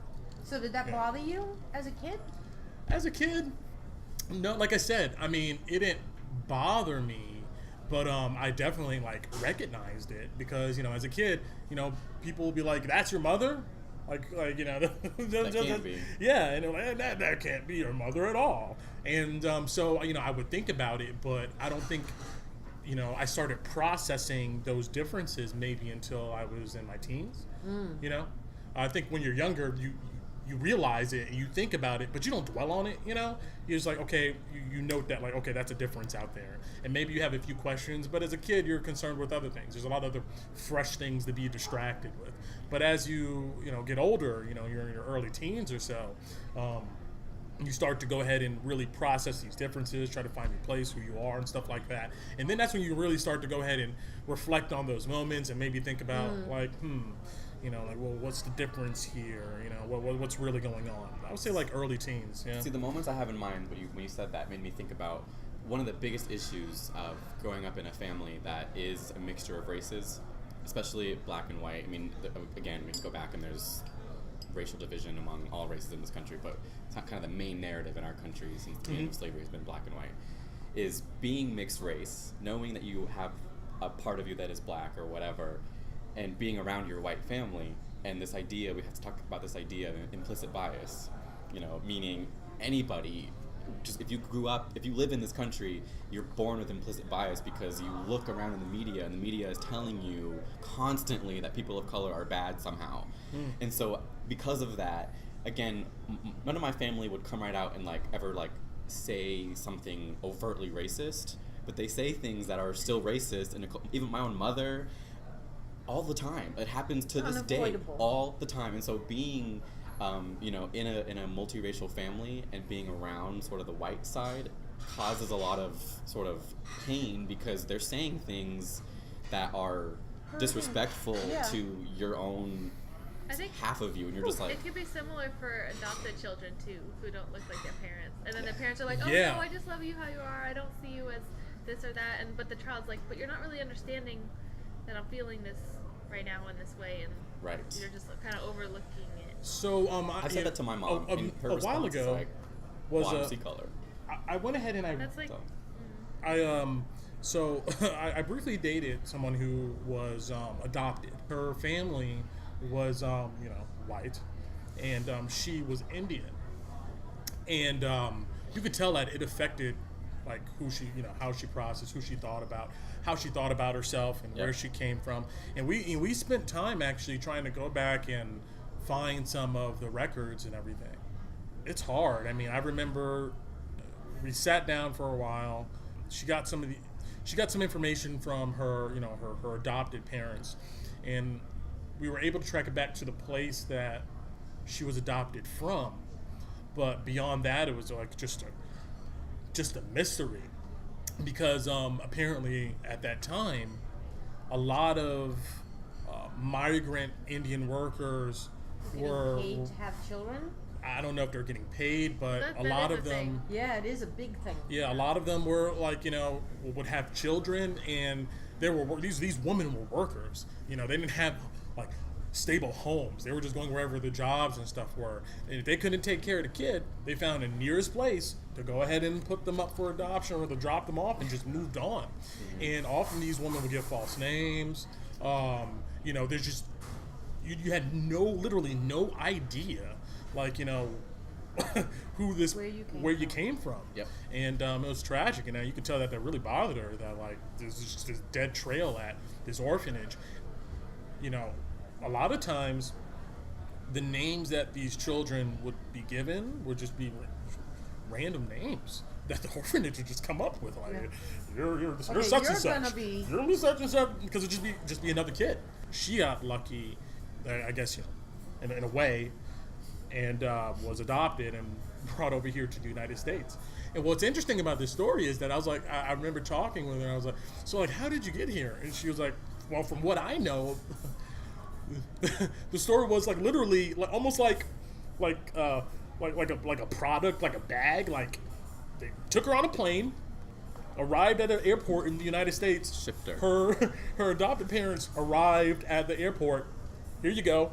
The dude who dropped her off just got back on the airplane, went back to India, and they just had a kid. That's crazy. They just went home. Isn't that nuts? That is nuts. Like, literally, they just How I got there. they just drop you off like a bag. It's like the Like stork runner, man. Yeah. It's not much Yeah, better. exactly. Just like some dude from someplace in India just shows up, with your kid that you've been, trying to go ahead and adopt, and they're like, well, here you go. See you later, and just hops on a plane. You just need to never see that person again. We see celebrities, we see white celebrities who adopt black babies and things like that all the time. And I would have half a mind to say, I've said this to my own parents, which has never been a productive conversation, but I've said to them, like, y'all have no business having a multiracial baby or adopting a baby that is a different race than you if you cannot understand what that means in society. If you've never even thought about it, if you're going to be one of those people that says, oh, I don't see color, when you say that, if you say you don't see color, you're speaking from a place of privilege, 100%. Yeah. You're already. I'm not, You're calling living you in a out fantasy as a racist. world. 'Cause that's my mom. I've said that already. And that's my mom and my whole family. It's not just her. It's my whole damn family on her side. Where we'll be sitting there, and they'll just be talking about whatever. And they live in South Carolina, rural South Carolina, and they're white people from Arizona that live in South Carolina. So, and they'll be talking, and they'll just say my uncle is a Trump voter, and it's just like they'll talk about people of color in a way that would be hurtful to anybody, but hurtful to me specifically. And I kind of, most of the time, I would hold my tongue until recently, and I've been able to call out my own mom and say, like, you can't even say that. Like, you don't understand what it means. You're speaking from a place of privilege as a white person. You've never experienced things that a person of color will experience in their life. And so you saying I don't see color does nothing for me, or does nothing for you, does nothing productive for anybody. It's stating like I'm not acknowledging or seeing. You're basically I don't passing see the color buck. is really more of an insult than An excuse, anything. yeah, It's saying, definitely. Well, because people, it's part of I don't see people's you. Yeah, I don't at even all. recognize Because it's you part or of your their identity as a experience person. in their life. Yes. Yeah. So you're discounting that But experience. these are all new conversations. It's going to be interesting to see how this stuff develops in, the next 10, 20 years or so. Because, we're just reaching this point now where we're also interconnected, via social media and all these different platforms, to where we're actually now able to have these conversations. Where, years ago, you could just put down the newspaper, boom, and you could just disconnect. And not have to deal with it. Just live within your own community. And people are leaving their families, like you said. Exactly. And mixing with other people. If you're in the South, go ahead and make a water fountain over there. You make a water fountain over there, and just go ahead and live this weird double life, What I tangent think life is with these scary weird rules. is like just growing up in America, like no matter where you are, and I know other countries you grow up with different kind of biases, but it's like no matter how much you become aware of your biases and you talk about it. Like, I still notice that they're there. And I think of myself as, like, a very open-minded person, but sometimes I'll think something and I'm just like, wow. Yeah. And I just, I'm a teacher, and I just read something the other day about black children, I forget all the numbers, so I'm just going to say most and, like, very, but black children are way more likely to be in a gifted program if they've had one black teacher throughout their entire, student life through high school. Wow. And it's because just of that bias that, I guess, they're not gonna be Really? gifted or talented or Yes. So you mean they had one champion? Yeah, they And were that's much why more. they If got they had there. another black teacher, or I think it might have just been any teacher of color, they were much more likely to be put in a gifted program. That's really sad. Implicit bias shows up in a lot of ways that aren't necessarily just in racism or being, how do I say this? Implicit bias doesn't always just have to mean that you think of a certain race as in a negative way. It just means could you don't come look out at as, this child and think maybe they're gifted because yes, they have dark. it could be anything, or it could be it could be a place of pity. It could be it shows up in all kinds of ways. Yeah. And you Yeah. might see a black person on TV and be like, oh, like how great that they went to college. That's implicit bias, Right. Because you're saying in that statement, like, oh, well, they're not expected to go to college Right, you're because they're black. surprised they went. And I've At heard the that from my same mom. time, I've heard that from all kinds We of all people. have Yeah. we have to recognize though too that there is some type of biological element to the way we perceive other people. But it's Oh, a whole yeah. tribal That thing, right? it Like, is a brains are tribal thing flawed that our up. brains are really based on that. Not to say that we should go ahead and accept these implicit biases and just go ahead and roll with them. Our We brains should are go ahead and wired kind recognize of like them. that. It's But like yeah. they say couples tend to look a little bit like each other because Yeah. even That friends is true. tend to look like Yeah. each other because you see someone who kind of looks like you and you just feel like Same. almost an affinity for them Yeah. and you don't really know why, but it's just your brain saying, look, like, Yeah. we look Yeah. similar. And it's just exacerbated and like kind of made worse by all the things that we are exposed to, and we see that sort of tell us certain people are bad or good or whatever. Yeah, well, I think Heroes that in or the not conversation, we have to, and when we have these conversations in public, we have to recognize that this is part of our biology, and I don't think that conversation is often had. I think that a lot of times, people are quick to go ahead and snap on the bias, whether it's race or class or gender or whatever it may be, but we don't ever address that middle space of like, well, wait a minute, do you recognize that there is something fundamental about you being human, that you're recognizing these differences, and maybe you're coming up with these stereotypes passively, Yeah. because of that biology. I don't think we recognize the biology portion of this a lot. I think a lot of times we just chalk it up to just being fundamentally corrupt society, but Which is think interesting, that, right? Because that's kind of yeah. saying that we don't want there to be differences. If we're saying it, like if we keep coming up with these reasons, then is that saying that we really do want equality, or like what do we want then? Like biologically we're motivated for something different than what we're actually seeking. It kind of I think like humanity, we're like trying to progress, but our brains are still wired Yeah. in like the Stone Age, so we're Yeah, like, caught up. Exactly. Yeah. That is very, very I true. think that's true. It's interesting, right? And it causes a lot of problems. That kind of disparity, that difference is like. So yeah, classes. so when it comes to like the family unit and stuff, is that we're wired to go ahead and find that significant other, procreate and protect that Breeding, that family line, that lineage there, and I go back to this issue when our environment, our artificial environment around us creates a situation where we don't need each other necessarily in order to protect that child or to survive, then what happens? You have a broken family unit. You have people who don't commit to each other for long periods of times. Divorce, right? I mean, that's I mean, more it's modern trends. well, Actually, though, there are some it's been because societies that there was a time period where like the person that you linked up with, your finances and your livelihoods were completely intertwined. It was better for you to put up with the bullshit Right. and live your life than to break up and somehow With an try to abusive go ahead and husband survive, or the- because you couldn't do it. The mechanisms weren't there. It's too hard. The social safety net weren't there. Whatever, the child support, all that type of stuff wasn't there. So it was like, all right, I'm gonna grind through it. And we're just gonna. But it also Burn it wasn't out. socially acceptable. really. Yeah. Or either. religiously acceptable. Not like it is now. Yeah. Well, it's kind of your social safety net. Like if you do it now, at least people aren't gonna like ostracize. Right. Yeah. Right. But it wasn't socially. It's like what comes first. I think that the need for family units to survive came before the social conditioning of the taboo of a broken up family. Mm-hmm. I think that Survival. the need for survival became first, and then we created these social mechanisms to justify it. So that's where I think that old school of if you had a divorce, you were kind of shunted and looked down upon came from. But now as that need to survive has changed, we see that our social customs have changed with it, and people aren't looked down at anymore. What's interesting though is you could probably make an argument that says that the need to survive hasn't really changed much. The world is still freaking difficult to live in. It's still very hard to survive when you move out on your own at 18. Or right now, I've gotten 2 degrees, 23, and I'm unemployed, and I am struggling.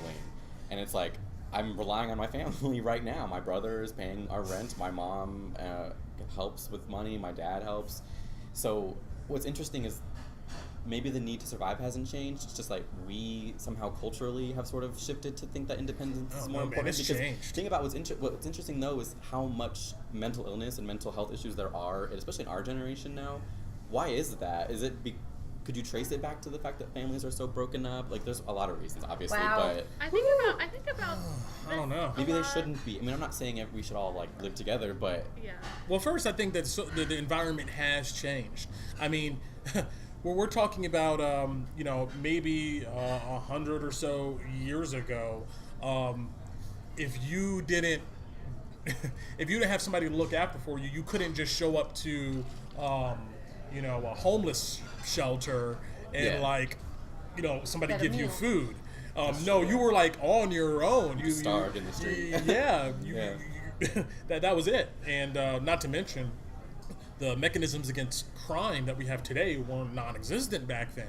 I mean, who knows, how many, just crazy people out there you run across that would just off you, and there was nobody to come look for you. Right. I mean, it was a more dangerous time. I think that your survivability, maybe, I'm not saying that it was in a Stone Age, but your survivability was definitely a lot lower, I think, back then, maybe 100 or so years ago, that's true. than it is today. I'm just very cynical. But is Okay, surviving no. the measure? Because maybe we want to do better than just Survive. Yeah. Yeah. Okay, first of all, my son's 24. He graduated college, and he's living at home again. And now he's going to nursing school, and he'll probably live with us for 2 more years. Just so, and we can support him, so we are. Yeah. But I'm thinking, you going back to, you were talking about mental health and responsibility and safety and all that. Think about back in the day when people got married when they were 13 and 14 years old. They talk about teenagers being, wild and this and that, and teenagers weren't always like that. Mm-hmm. Yeah. Back Because then, teenage is something we've kind of recently invented. Yeah, Exactly. you're right. No There's no other age of time that for that. concept. No other species has. right? There was no adolescence. time for adolescence. You were out on the freaking farm behind a plow. Yeah. So that you could freaking eat. So you didn't have all these. What do they say about teenagers? Whatever. That they have angst and they have this and that. Yeah, and we've the other created thing. a lot of that We've stuff. created definitely. a lot of stuff, and I think we've created a lot of mental health issues. I and also stuff. think, trying to think how. Anxiety. Do you think these people had anxiety? Well, They some of worried it- if it was going to freaking Someone rain. that That's what they have had been more anxiety. disposed to anxiety, but it wasn't. Not on They the would- scale they we have would've- today. Yeah, maybe. they would have been perceived as maybe more just worried, were- and it still wouldn't have been. Anxiety. They were eccentric. Anxiety has persisted because it's associated with surviving. If you're just gonna be lying awake at night thinking, "What if I get attacked by a panther?" You're probably more likely to survive than the person just "Good night." Yeah, and yeah. Who cares about panthers? Yeah. What if it's just a There's a normal reason for biological that. mechanism that we It gave it a is. name, and then we started telling people Some that people this are is more not overactive normal, than others. and you Well, know. and it also has to do with the environment, because in that environment, anxiety is great. It's going to keep you alive. Yeah. Right. Anxiety now is not as helpful when you're just worried about. A lot of it's you know, social now. Yeah. I have social anxiety. Diagnosed with social anxiety, whatever that means. Which I just, think half the people walking around. have Yeah. social anxiety. I have not honestly. met a person my age who I'm not a professional mental health clinician, obviously, but I have not met a single person my age who I would not put in the same seat in a therapist's office talking about depression. Oh, yeah. I feel swear, everyone- like, You know what? There's this awesome Absolutely. documentary by Adam Curtis called Hypernormalization, and Can we in have that doc, another like full day of like mental health? That would be a good one. Yeah, Yeah, mental yeah, health yeah. would be great. and in this documentary, Have a lot he to was say talking about he's talking about hey, so there was a time period where the mental health field was like really gaining steam and booming and turning into an institution, and but a lot of other sociologists and professionals didn't really believe that these psychologists could properly diagnose someone.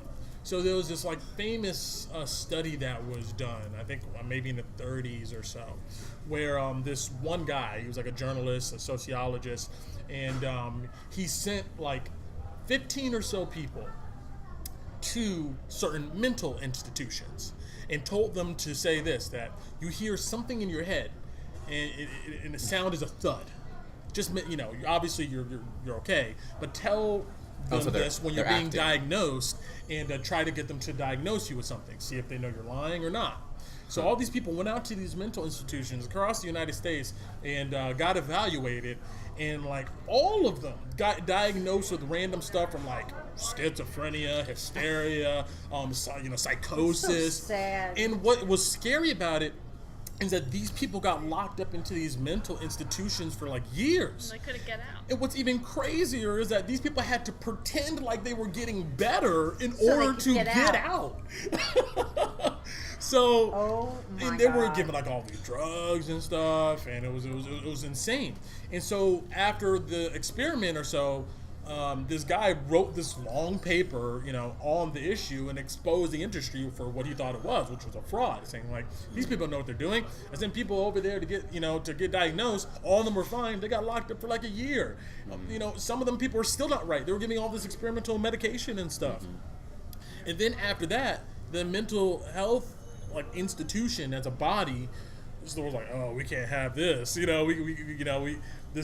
This is an attack on our credibility as an institution. If this is circulating around and people are believing that, hey, we don't know what we're doing, then that destroys our credibility, that destroys the entire field. Yeah. So we need to come up with some type of way in order to guarantee that we know what we're doing.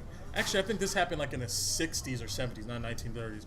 I mean, it's a really good 1930s documentary. Is like It's pretty wild back, yeah. Lobotomy. Yeah. Yeah. This was around the time where they're doing like electroshock therapy and all that type of stuff. So, but anyway, so what the American Psychological Institute came up with is that they started data processing symptoms.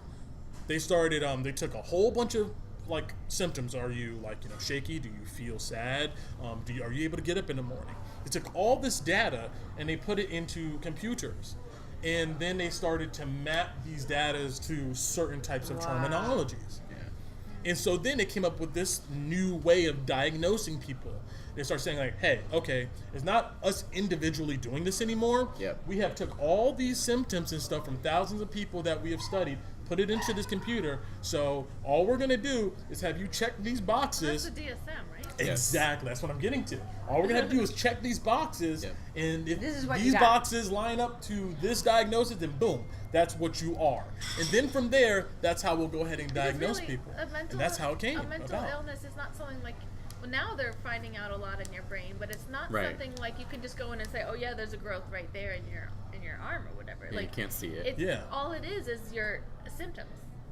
All these institutions started putting out commercials and stuff on TV and everything, saying, do you feel sad, or do you feel stressed out? Do you have trouble waking up in the morning? You may have depression. Come down to this office today, and we'll go ahead and give you this medication. And this was the rise of the remember that. pharmaceutical Yeah. industry in the United States. And so The what you sad had, people on TV. yeah. Well, Yeah. And the countries sad are music. Talk about as pharmaceuticals and yeah. You had this whole generation of people in the 80s and the 90s who started self-diagnosing themselves. Yeah. Started saying that, wait a minute, I don't meet this weird set of normal that this algorithms that these psychologists came up with. Maybe there is something wrong with me. Maybe I am depressed. Maybe I do suffer from anxiety. Maybe I have all these disorders. And then now we have a generation of people who are going out here just getting pills and just popping them because some machines out there say that they don't fit this certain standard of normal, and they have these certain, these symptoms. Yeah, if you've ever been evaluated for your mental health, it's a very weird experience because it's not very humanistic at all. I mean, you fill out a pink sheet of paper. I don't know why it's like always pink, but it's there's one for depression, one for anxiety. I've taken one for ADHD, and it's literally like 20 questions. It's like playing a stupid game, and you fill in a bubble, and the doctor looks at it, and they're like, "Okay, we're gonna put you on Lexapro." That's exactly what happened to me, and I was just like, "Okay." And at that point, I had seen 3 like psychologists who don't prescribe medication, obviously, and then I went to an actual psychiatrist, and on the first appointment I made with that psychiatrist, this lady was a hack. She put me on medication. Dude, I went through the same thing. And I was like, that medication was awful. It was horrible.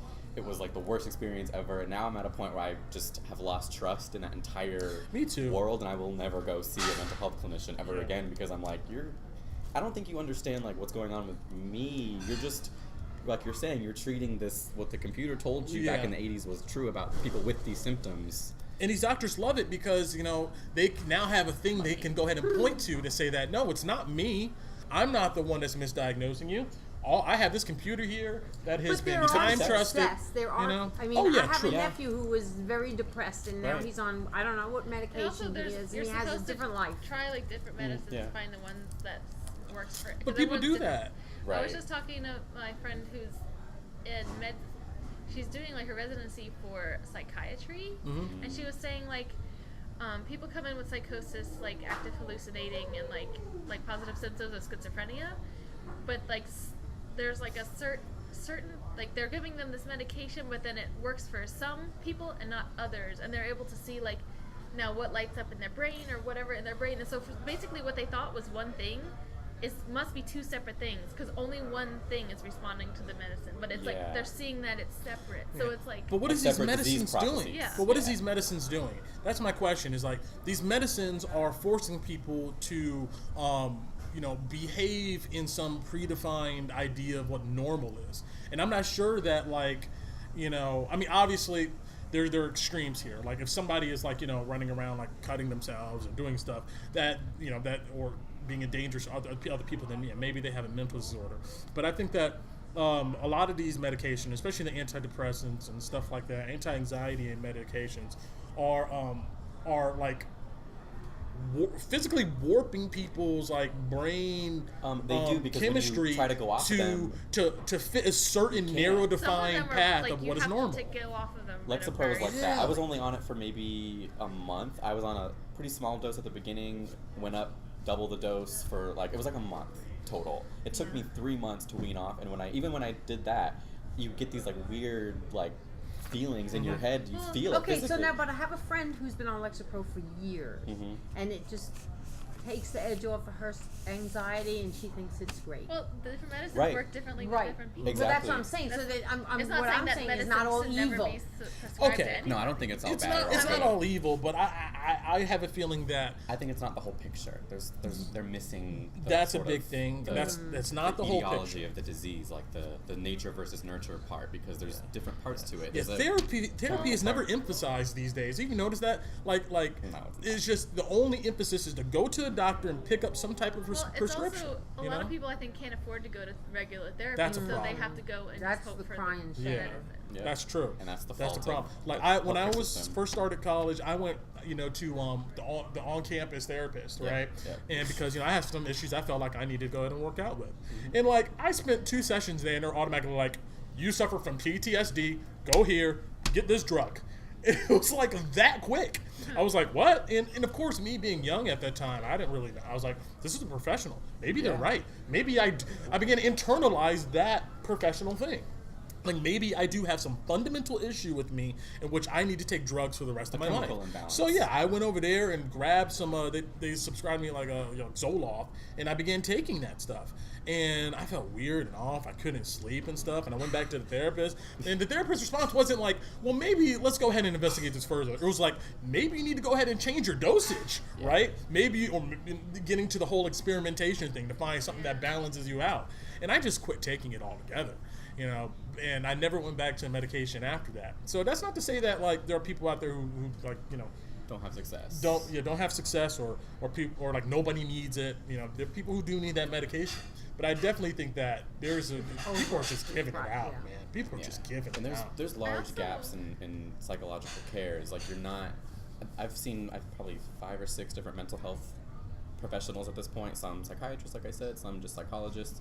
And none of them have been able to really get to the root of the problems I'm expressing to them. Yeah. I don't necessarily fault them for that, because I admit that when I'm in a therapy session, I'm a pretty difficult person to kind of like, I open up, but I'm like, it's funny because like I speak about my struggles and my upbringing, the whole racial ambiguity thing. Yeah. I finally figured out that was kind of one of the main things that causes my issues with social anxiety, with depression, with this like lack of self-esteem, and all of that comes a lot from that.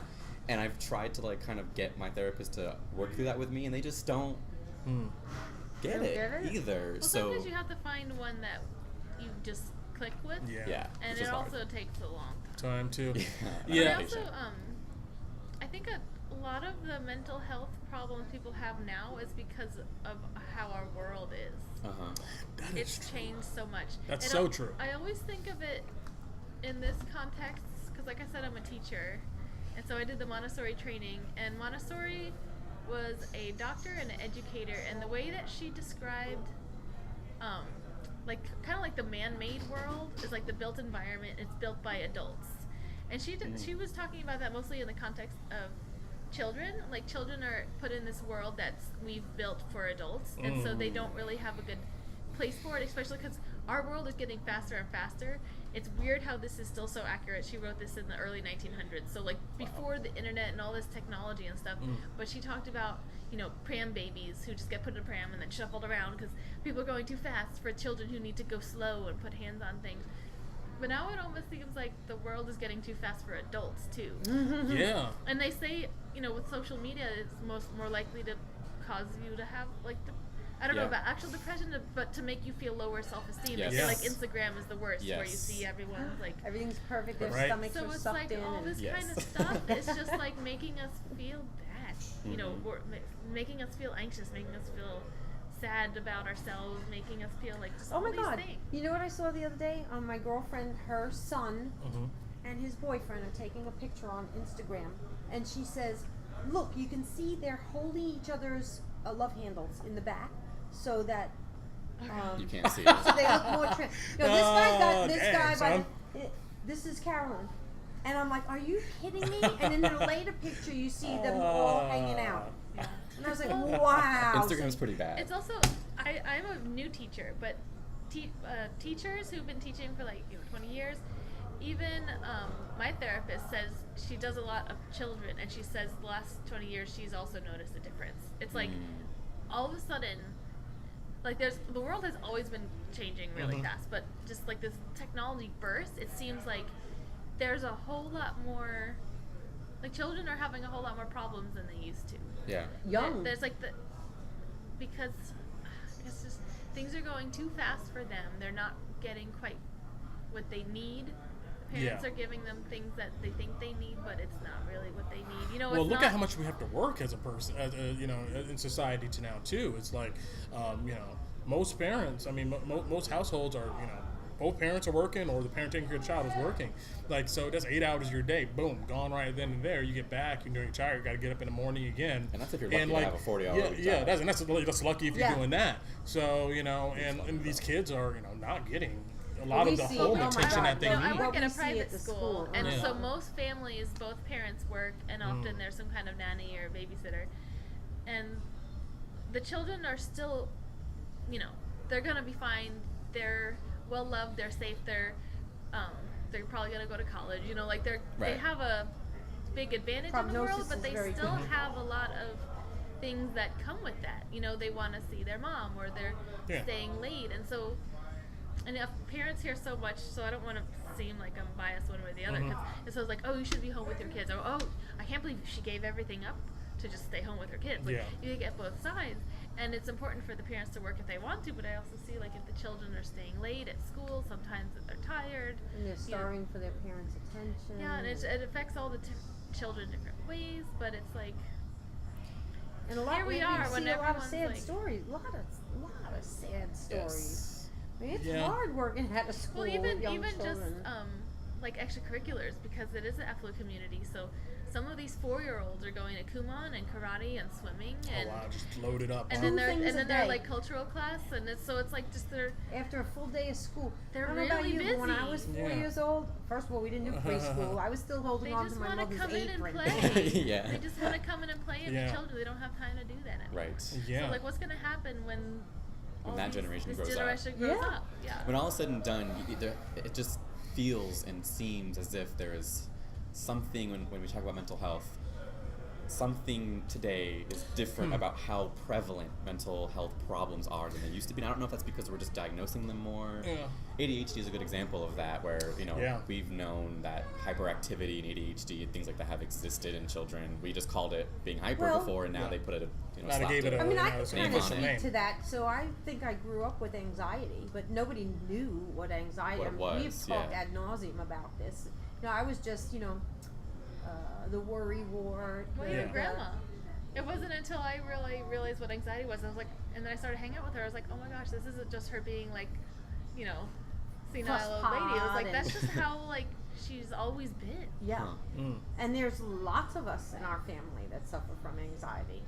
Me, her, my sister's kids, my brother's kids, they all have anxiety issues. And you can't think, I mean, it's real, right? Yeah. Right. But when I was a kid, it was just,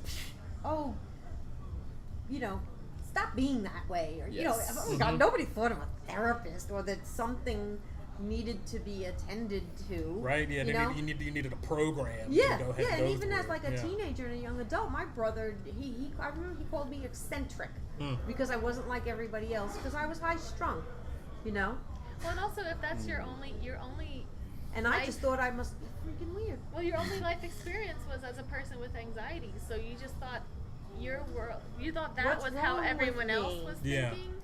Like you didn't even. No, really... I felt like more what's wrong with me. So my sister would go to the disco, okay, with her hair and this and that, and I'd be like awkward and weird when you were just younger than that. Even you don't think that that's not how other people are experiencing the world. Like I had OCD since I can remember I was like 10.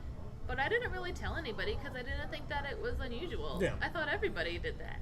Yeah, right, yeah. Yeah, that's true, because I think back to growing up and the issues I have now with anxiety, depression not so much, but anxiety, that was kind of constant. Nothing like super severe as it kind of was several years ago, but it only really became a problem and when I got older and someone sort of was telling me it was a problem. You know what I mean? And when I was starting to realize that other people... That's not what everyone does. Yeah, that's when I was like, oh, I think there's a big issue with this brought up an interesting idea is that do you guys feel like there is a time period in your life when you're maturing, you become an adult where you realize that you've been given a lot of bad information from a lot of different sources. So you spend a period of time like deprogramming yourself. You're like, okay, I got to get this idea out of my head, It's right? when you get to a certain age, you start to realize that things you were told might not be true. Like I remember History. really early, like probably elementary school, someone asked me like, probably just some kid at school asked me like how the world started, and I started telling them about Adam and Eve, and I was like, wait, where's the dinosaurs? And I just had this moment of like, wait a minute, I have these two stories and they don't quite fit together. Yeah. But I mean, like in a more personal way. I mean, like it starts with like kind of external stuff like that. Then I think as you get older, you start like you come across this idea of like, well, all right, all this there's a whole bunch of information out there that's wrong, and I understand that, and I can parse that. But maybe I've made an assumption about how the world is that based upon all the information I've been taking in my entire life, and maybe that assumption is fundamentally wrong. And maybe I need to go ahead and like, kind of like cleanse myself of this assumption. And I think that with this conversation about like growing up and, being programmed as a kid and all this stuff, I think that time period is taking a lot longer and longer and longer, that like personal deprogramming, because maybe we're, loading children up with more and more like artificial kind of environments and programs and stuff that they, that they're put in and maybe they need to be in. And I don't know, I feel like your delay of entry into the real world is kind of you're delayed now. You're mature. I think that's what maturity is that you understand your programming yourself. You understand that you're not perfect and you got some triggers going on. You're able to monitor and moderate that, and you live your life in the real world. You live your life in this world. And I think that period of like maturity is going further and further, I guess, later in life. Well, it goes back to my, working on the farm thing. Yeah. You had 13-year-olds that were like fully adults. Well, nowadays, because people don't to be. give children enough like respect and credit, and it's almost like they're second-class citizens. So it's not until they get to a certain age, it's like, okay, now you're a person. But like, no, you need to give them really include them when they're very young. Yeah. Have them do chores. Keep them involved. Don't just like, pass it off as though they're little, they're not really like paying attention. Like, just treat them like a human being and part of your family from the beginning, and there won't be such a, oh, now you're like an actual older person. Like, because if not, talk to you now. if not, that's based on what you were saying about the idea of this, that the world is really created for adults and by adults. That when you said that, I was like, that was a light bulb in my head, because that makes so much sense. Because then, that's gonna be the truth probably. Regardless, fine. Yeah. Like, whatever. Can I accept that or not? Fine. Build things that are permanent. Their work is all like non-product driven. About learning and things. So that's fine. But the problem is with the sort of current way things are, that your transition from childhood to adulthood is so like, it's like a whiplash. It just happens kind of out of nowhere. Like I can kind of think back to when I moved away to go to college. That's really when everything kind of started in terms of my problems. It just was like whiplash, and all of a sudden I was like scrambling to figure out how to survive in this adult world. Yeah. And to this day, I'm still like, oh my God, I don't know what the hell I'm doing. You were not given the keys. Not in high school, not by my teachers, not by, no one really ever treated us as like people who were about to be in this adult world in the next year. Yeah. And now here I am, 23 years old, and I'm still like, sink or swim, buddy. Exactly. Like, networking is super hard for me, and again, all these therapists and myself now chalk it up to anxiety, when really what I think it is more about, because I'm not an anxious person when I'm in a social setting. You would hear me talking like I have no problem, and I'm not over there in the corner I came here in the first place. Right. The real problem is that I was just not given sort of the preparation to figure out how to navigate this sort of dog-eat-dog world. And not to say the world's so horrible and bad or whatever, but that makes so much sense now in terms of my own mental health, because it's like I was just sort of thrown into this like, okay, go do this now by yourself. And man, that's the struggle there, is that everybody says that everybody's like, I wasn't ready for this. Like, what? Yeah. Like, what's going on? Preparation for life. That's what Montessori talks about all the time. It's like, from when they're little, it's like functional independence, how to tie your shoes, how to wash your hands, and then when they're a little older, it's like intellectual independence, like how to find out things for themselves, how to do research, and then it's emotional, and then social, and just like it just goes on, and it's like, you can, like with my 5-year-olds, if we do a field trip, we'll do a lesson on like how to act on the bus, how to watch it play, because like, and it's like, but when you get older, it's nice to have those things, but you keep needing to like, kind of. I think a large part, really basic life skill kind of thing. Yes. Right. I think like the more I think about this issue, I think that it's a large part of why society is so fucked up is that put it nicely. There is there's just generation after generation being put through this like jungle gym institution and social programming, and then they get out of that programming stage and they realize that all that programming is not how it really is at all. Yeah, the world's changed. And people are in the further and further way the programming gets from like real life, the more and more people are just getting get upset. Yeah.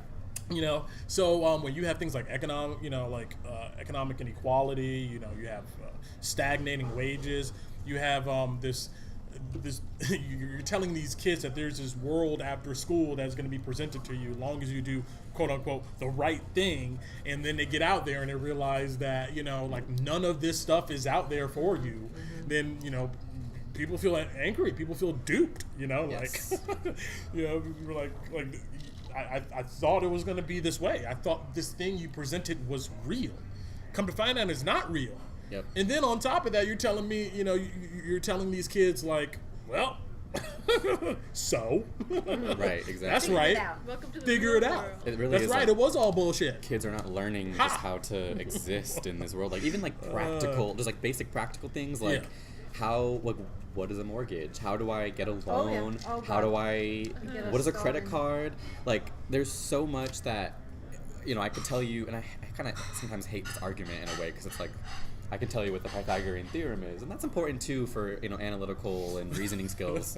I don't want that to go away, but at the same time, I wish there would have been someone there, sort of telling me like what to prepare for, Well, even like high school, we took how to economics. rent something.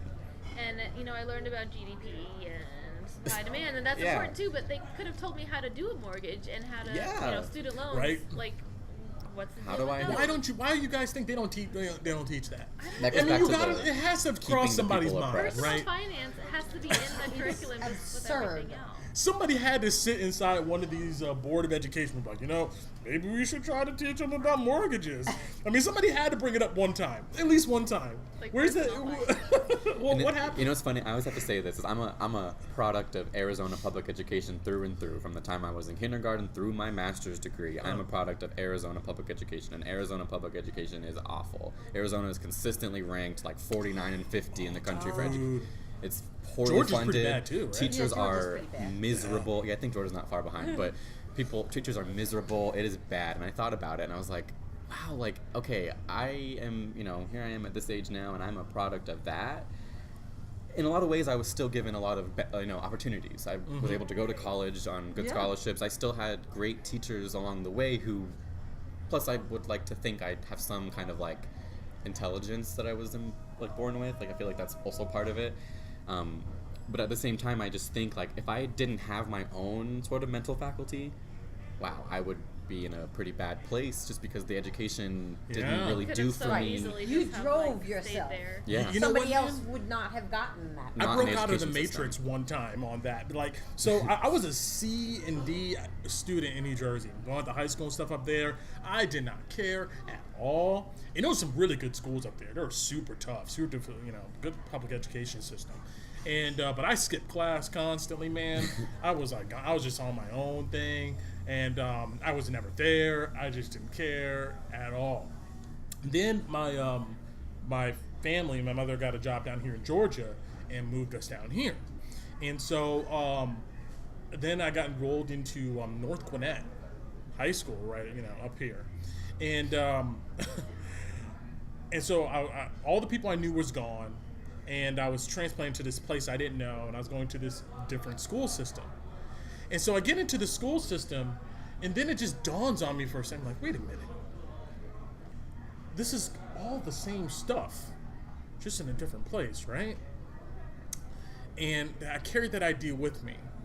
And so I was put in. The different thing about schools down here than up there is that they make you do they made me do these tests to place me, like in technical and college prep and honors and all that type of stuff. They didn't have any of that stuff in New Jersey. Either you were gifted or you were retarded, and that was it. There were none of these staggered placements.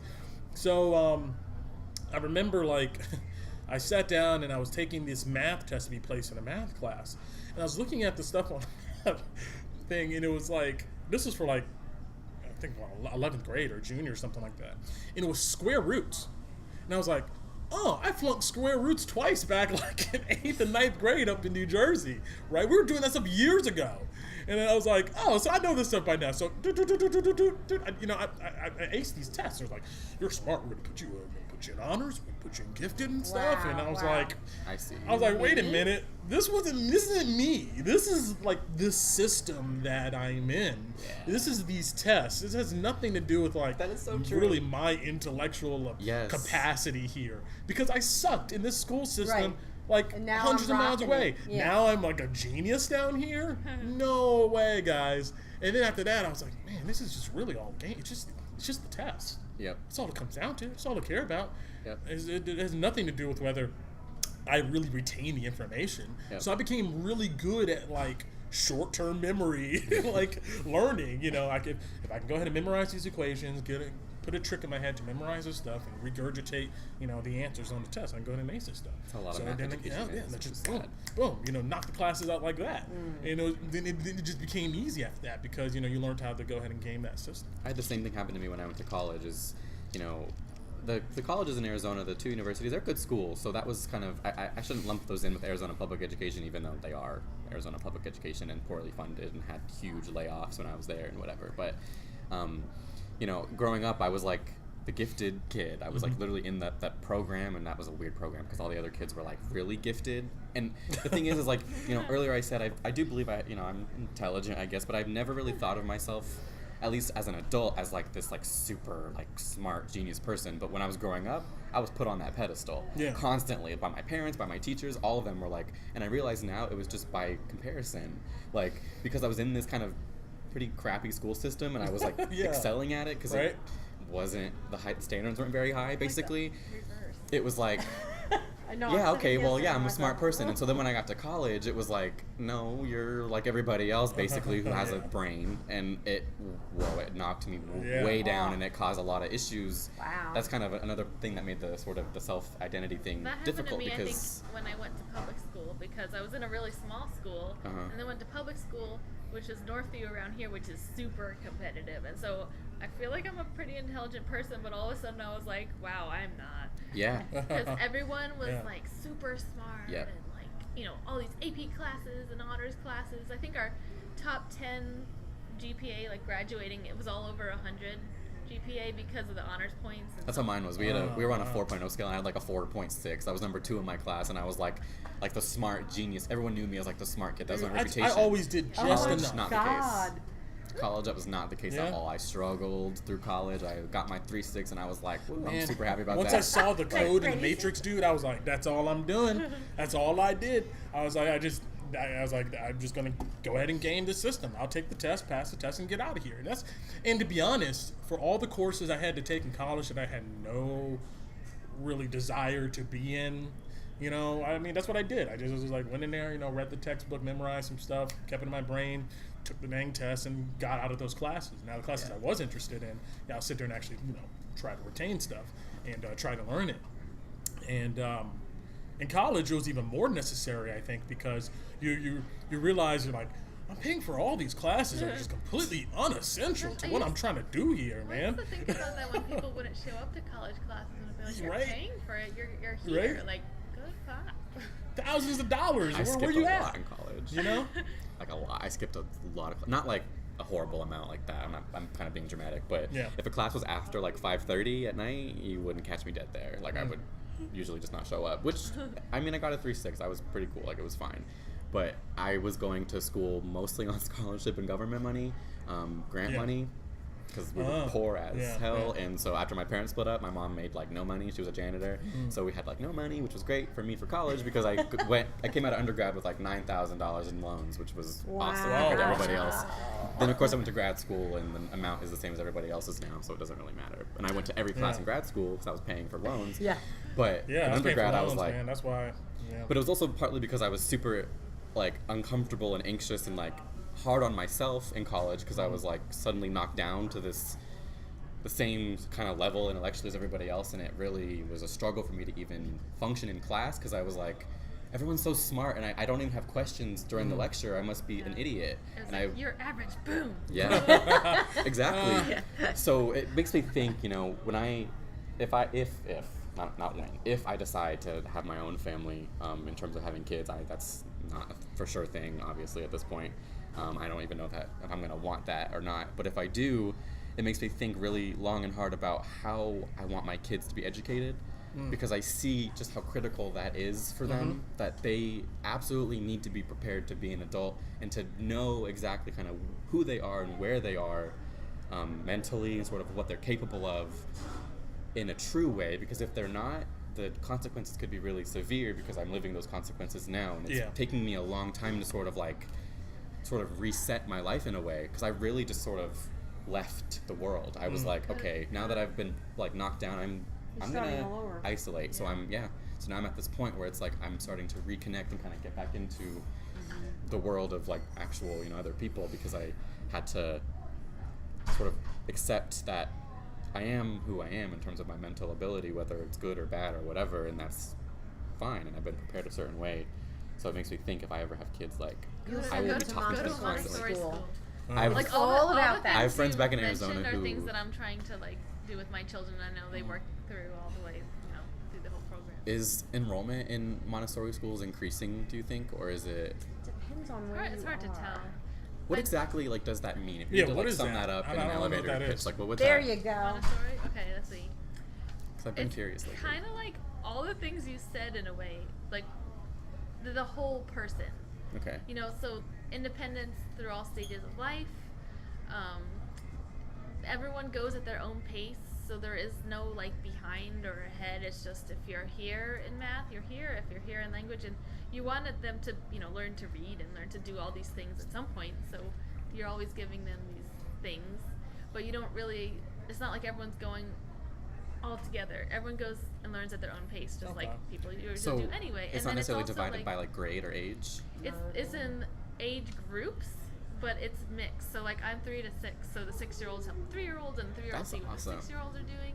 And then that's really cool. We want them to like really try things and feel like they enjoy challenging work. So then you have to have a friendliness with error. Like if they make a mistake, it's just like it's okay, let's do it again, or Instead of oops, F. or just you know, mistakes are okay. We never say no or that's wrong, but you'll point something out and so they learn to like kind of correct themselves, be okay with making a mistake, and then keep going and be curious and enjoy it. And it's just pretty much, you know, everything that you could want. It's bizarre to have that in not your... everybody's doing Montessori. Yeah, man, that's like a huge contrast to like all the other kids in the trenches, you know.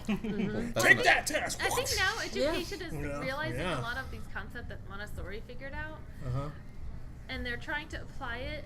But the problem is they're trying to apply these things to like the system that's already built. Yes. And so that's kind of not work. That's what healthcare is like. So my background is in my graduate degree is in healthcare, healthcare delivery science, and that's exactly the issue. That it's the same story. Is we know what the right answer is. We know the right answer is single payer, and I don't care what your political stance is. That's the way that like economically. else, though, But of course, and that's not going to be possible with big pharma and the big sort of hospital systems that own the whole thing, and the policymakers, like, they don't get it. So we know the right answer. It sounds like with education, Montessori, again, we know the right answer. You don't have to reinvent the wheel. It's already here. But I know, like, some schools, there's Montessori charter schools, because now people now think, oh, well, that's private school. Montessori is like expensive, which is true, unfortunately, a lot of the case. But there's also becoming more Montessori charter schools in certain areas in Minnesota. One of those really cold north cities. I think it's Minnesota. There's like a Montessori public school system where the whole like primary level they're incorporating Montessori, like, you know, trying to really get it out there for more kinds of people. So it's not just like the wealthy. Hopefully it catches fire and spreads. Well, she started it with, you know, a slum in Rome. So it's like she started it for everybody. Wow. And now, and you know, just that's what happens to private schools, at least in the U.S. Oh, that's really interesting. Someday Savannah's going to open up a Montessori can we have school. like a topic of like education? That'd be another good one. That's another good one. No, that's cool. Yeah, I want to talk about that, like this Montessori school. I haven't heard of that. That's really interesting because now it's more of a school for the elite. And, that's what it is. And one of the difficulties with the young children is, Savannah, how do you explain that with, you know, how things are presented as special and wonderful? Well, they need it just as much as anyone else. Right, but their perception. Well, you can see when they have all these fancy toys and iPads and they're dragged around to all these activities at home, and then they come to school and you have these wonderful like materials for them to work with. They're more like, you have to try extra hard to engage them. Already. Dang. They're spoiled, They're like, come on. From you need a super poor family. Up your TV game here at the school. Yeah. Well, that's what happened in the first classroom. You know, she gave them these glass pitchers to pour water with, and they were like, "You're giving me glass? Like, wow. Yeah. Like, it's so beautiful." And so that's cool. Yeah.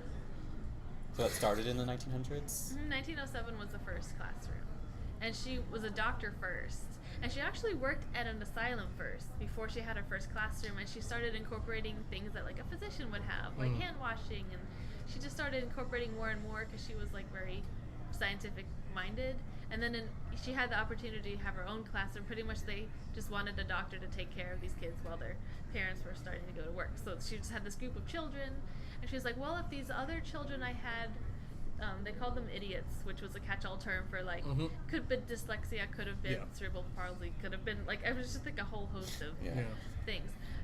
But she got them learning to read, or not learning to read, but she got them to do a lot of the things that the normally developing children were doing. So when she had this group of normally developing children, she was like, So she started giving them all these things, and the children started, really taking care of their environment and feeling independent. Just like, that calm that comes with, like when a child is calm, you can just like see it. They're like composed, almost like an adult. You can feel it in yourself sometimes, that calmness, like when you're just feeling good, like you know did what something. you're doing, and And like, so they learned to read, which she didn't even really expect. She just started showing them letters and doing this alphabet thing, and like next thing you know, these children are reading it, and the heads of states are coming to see the children the 4-year-olds who can read. They were like amazed. And is there like an evaluation, like an outcome of like are the outcomes evaluated for like these students in Montessori? Like, are there people who now that we've got do research to modern make sure that research, they're trying to evaluate, and of course it's hard because it's so qualitative. To see the difference. But there are studies. That is very qualitative. But qualitative can be researched still. I mean, we do qualitative research all the time in healthcare. And the research in my field especially is, it's still kind of small, but it's still there, and it shows that it's good. Like the terms now, like executive function, it's like, do you know what that is? Yeah. It's like kind of like your ability to make reasoned choices and like conduct yourself, and not just like take the test, but to like almost like, I don't know, like move and think at the same time. That's a horrible explanation, so maybe I suggest looking it up and getting a better one. But like things like that, emotional intelligence, independence, confidence, as well as like math and reading skills. But Montessori schools do well. Well, I can say this way. So the primary class is ages 3 to 6, and they all start at age 3. So they start out as the newbie and end up as the elder in the classroom. So she's got 25 kids in the classroom. And she's spinning plates because they're all in different places, right? This one's getting this kind of lesson, this one's getting this kind of lesson. I work in the office. That's how we work together. And when I have prospective parents come in, she was a student in her very class where she's teaching, by the way, when she was 3 years old. When I have prospective parents come in and they look through the observation window in one of these windows, this is the reaction. Well, because if you watch movies and you watch like good daycare. surprise? Good surprise. Yeah. And then they get like, oh my God, you can't put my child in there, because the children are calm, they're respectful. Again, there's 25 children. And I think of like, the movies that show daycares where the children are just running going and nuts. screaming. Yeah. And then you look in this classroom and they're just working calmly, peacefully. And she's the teacher's like practically whispering to the child when she's giving a one-on-one lesson to them, or saying very little. And this child's total focus is on this teacher's the lesson that she's given him, because, well, you can explain it better, but when the parents look at this, they're like in a state of shock. Yeah. They know it's something. Because their mind of education is like And these children are rows of respectful, desks grace and courtesy. There's only one of everything in the classroom, so there's no arguments over. You gotta That's so wait. cool. It's inherent in the structure of it that you learn. You built in that real life. You This learn whole manners idea and of this. share. I wish I would have gone to a school like that, Exactly. because I felt like the transition would have been less. Oh my God! And I It's love, like a I love miracle. the social part that comes from it. Like every conflict that comes up, like they'll talk it out, or they'll come to me and we'll talk it out, and it's like just that seeing that we're all people. Yeah. It's kind of like if everyone grew up like that, So respectful. we'd Plus- have less problems. So they're also spending. That's amazing. They're spending 3 years with the same teacher then? Yes. That's awesome. I can think back to high school. I had the same English teacher for 3 years straight, and that was a huge influence on me, is being able to be with that same person through a certain. I mean, that was one class, but English was a really important class in college or in high school, whether you like it or not. And having that same person really developed me into the writer and speaker I am today. Man, it's a shame. It just makes me so mad that Wish I could go back in we time. just don't put money in our education system and stuff like that. It's Oh, they insane. put plenty of money in the wrong Well, place. yeah, people yeah, who yeah. are Yeah, making yeah, yeah. Everybody education has an policy iPad. are people who have never been in the classroom. They're not It's teachers, like they don't know Yeah. what needed. Yeah. I don't know why they think they do. Well, we don't put the They just think necessary we're resources in the standard. places we need, you know? Yeah. It's just like we're just pumping these kids out. Just Yes. go. Yep. You know, Old just factory model. faster. Just keep getting Need them out more here. factory, industrial Don't care. workers. Just pass the test. Keep it moving.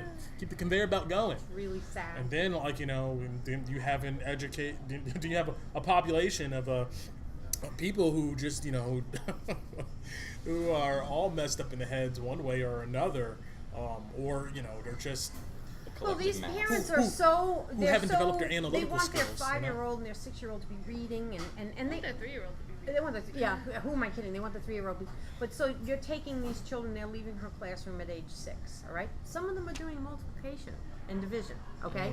It's inherent, it just happens naturally in the Montessori classroom because it's progressive and there's no beginning and end. And if you present it when they're ready for it, so they keep loving it, and then they're like excited for the next part. Yeah. So That makes sense. But the parents, That this seems like is so, their like, goal I in know, sending right? them to Montessori.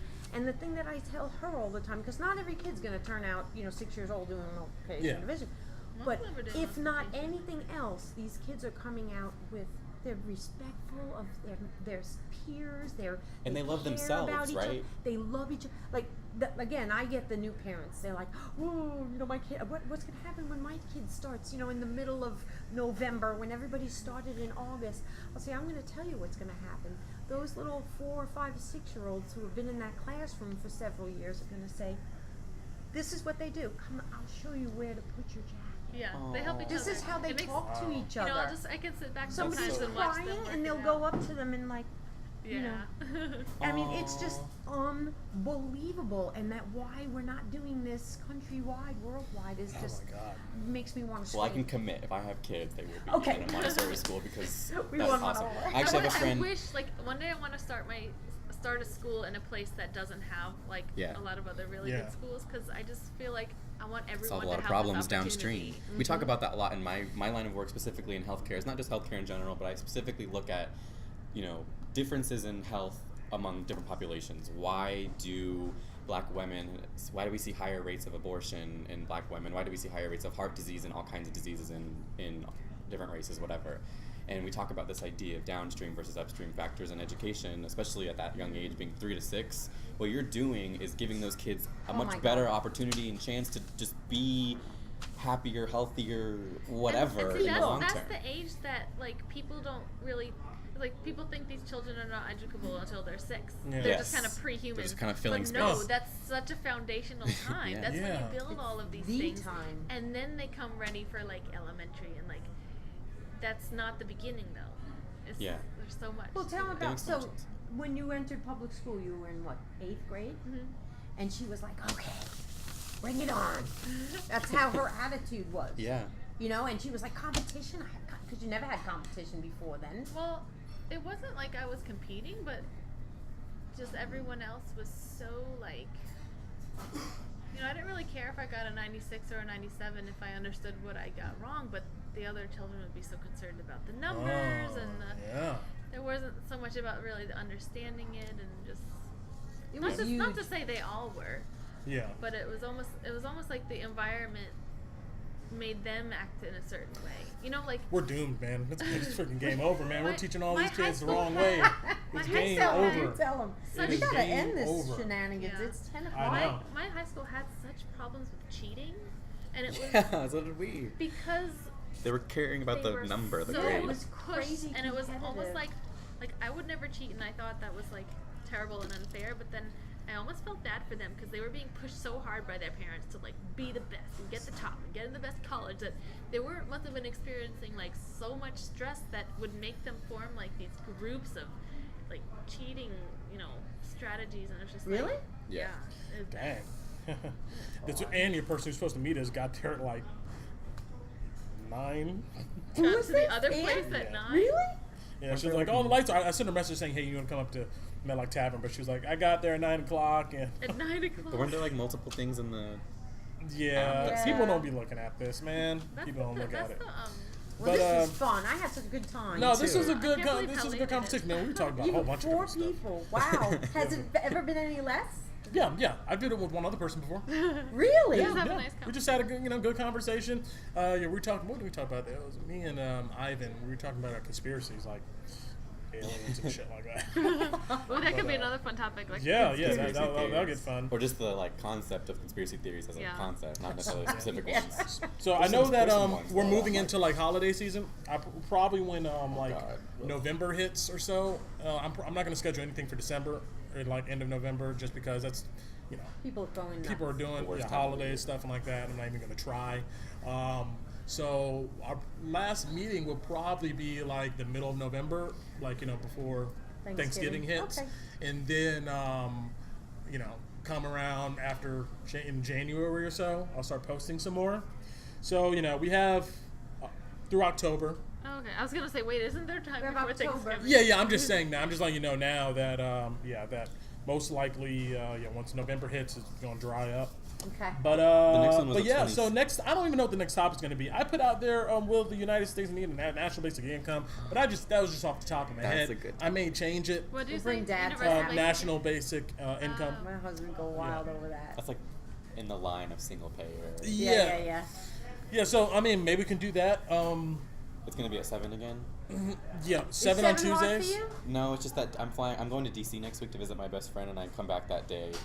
Was it 2 Hey weeks man, from don't now? rush it. But Yeah, it's I 2 think- weeks from now. I think I'll be back by like 2 o'clock. Yeah, if you can make it, definitely come out. If you I like can't, this place better too.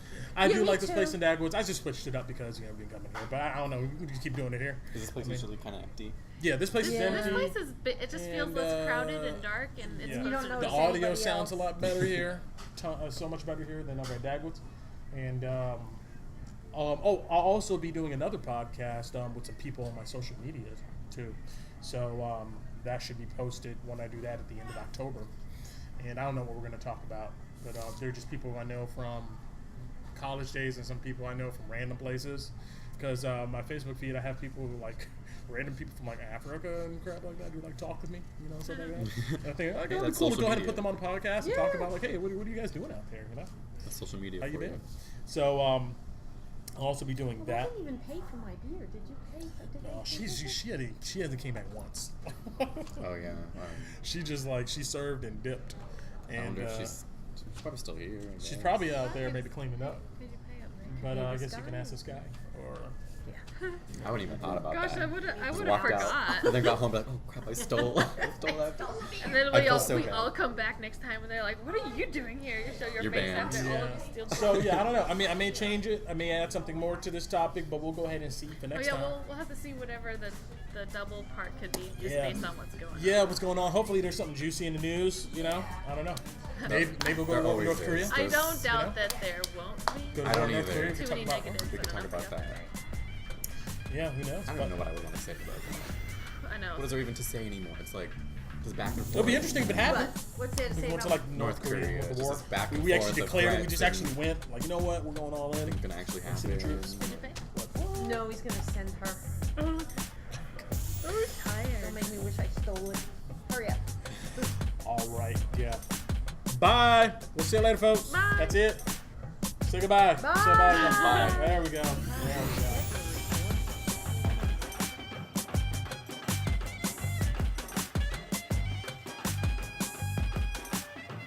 And that's that, folks. Man, one thing I need to do is take a breather in these podcasts and give people a chance to go ahead and finish their thought. I get so excited in presenting this idea I have. Most of the time, I don't have the idea completely formulated in my head. I just want to go ahead and start going. So I start talking and then I start stuttering and whatnot. So I don't even know what I want to say. But either way, that was our podcast session on the Modern Family. I hope that you guys enjoyed it. Like I said, I have another one in the queue. And the next one, we go ahead and talk about the NFL protests. We talk about good old Kim Jong-un and our best friend Donald Trump. And we talk about a whole bunch of other topics. Universal basic income. We talk about the public education system once again and get a little bit more detail on Montessori education. And the next podcast, we have about 5 or 6 people around the table. And we had some very, very unique and differing opinions. And, it was a little feisty here and there, but I liked it because everybody was passionate about what they had to go ahead and discuss and contribute to the conversation and the exchange at hand. So, I'll be posting that one soon, and I hope that you guys tune in. Till next time, this is Brent. See you later.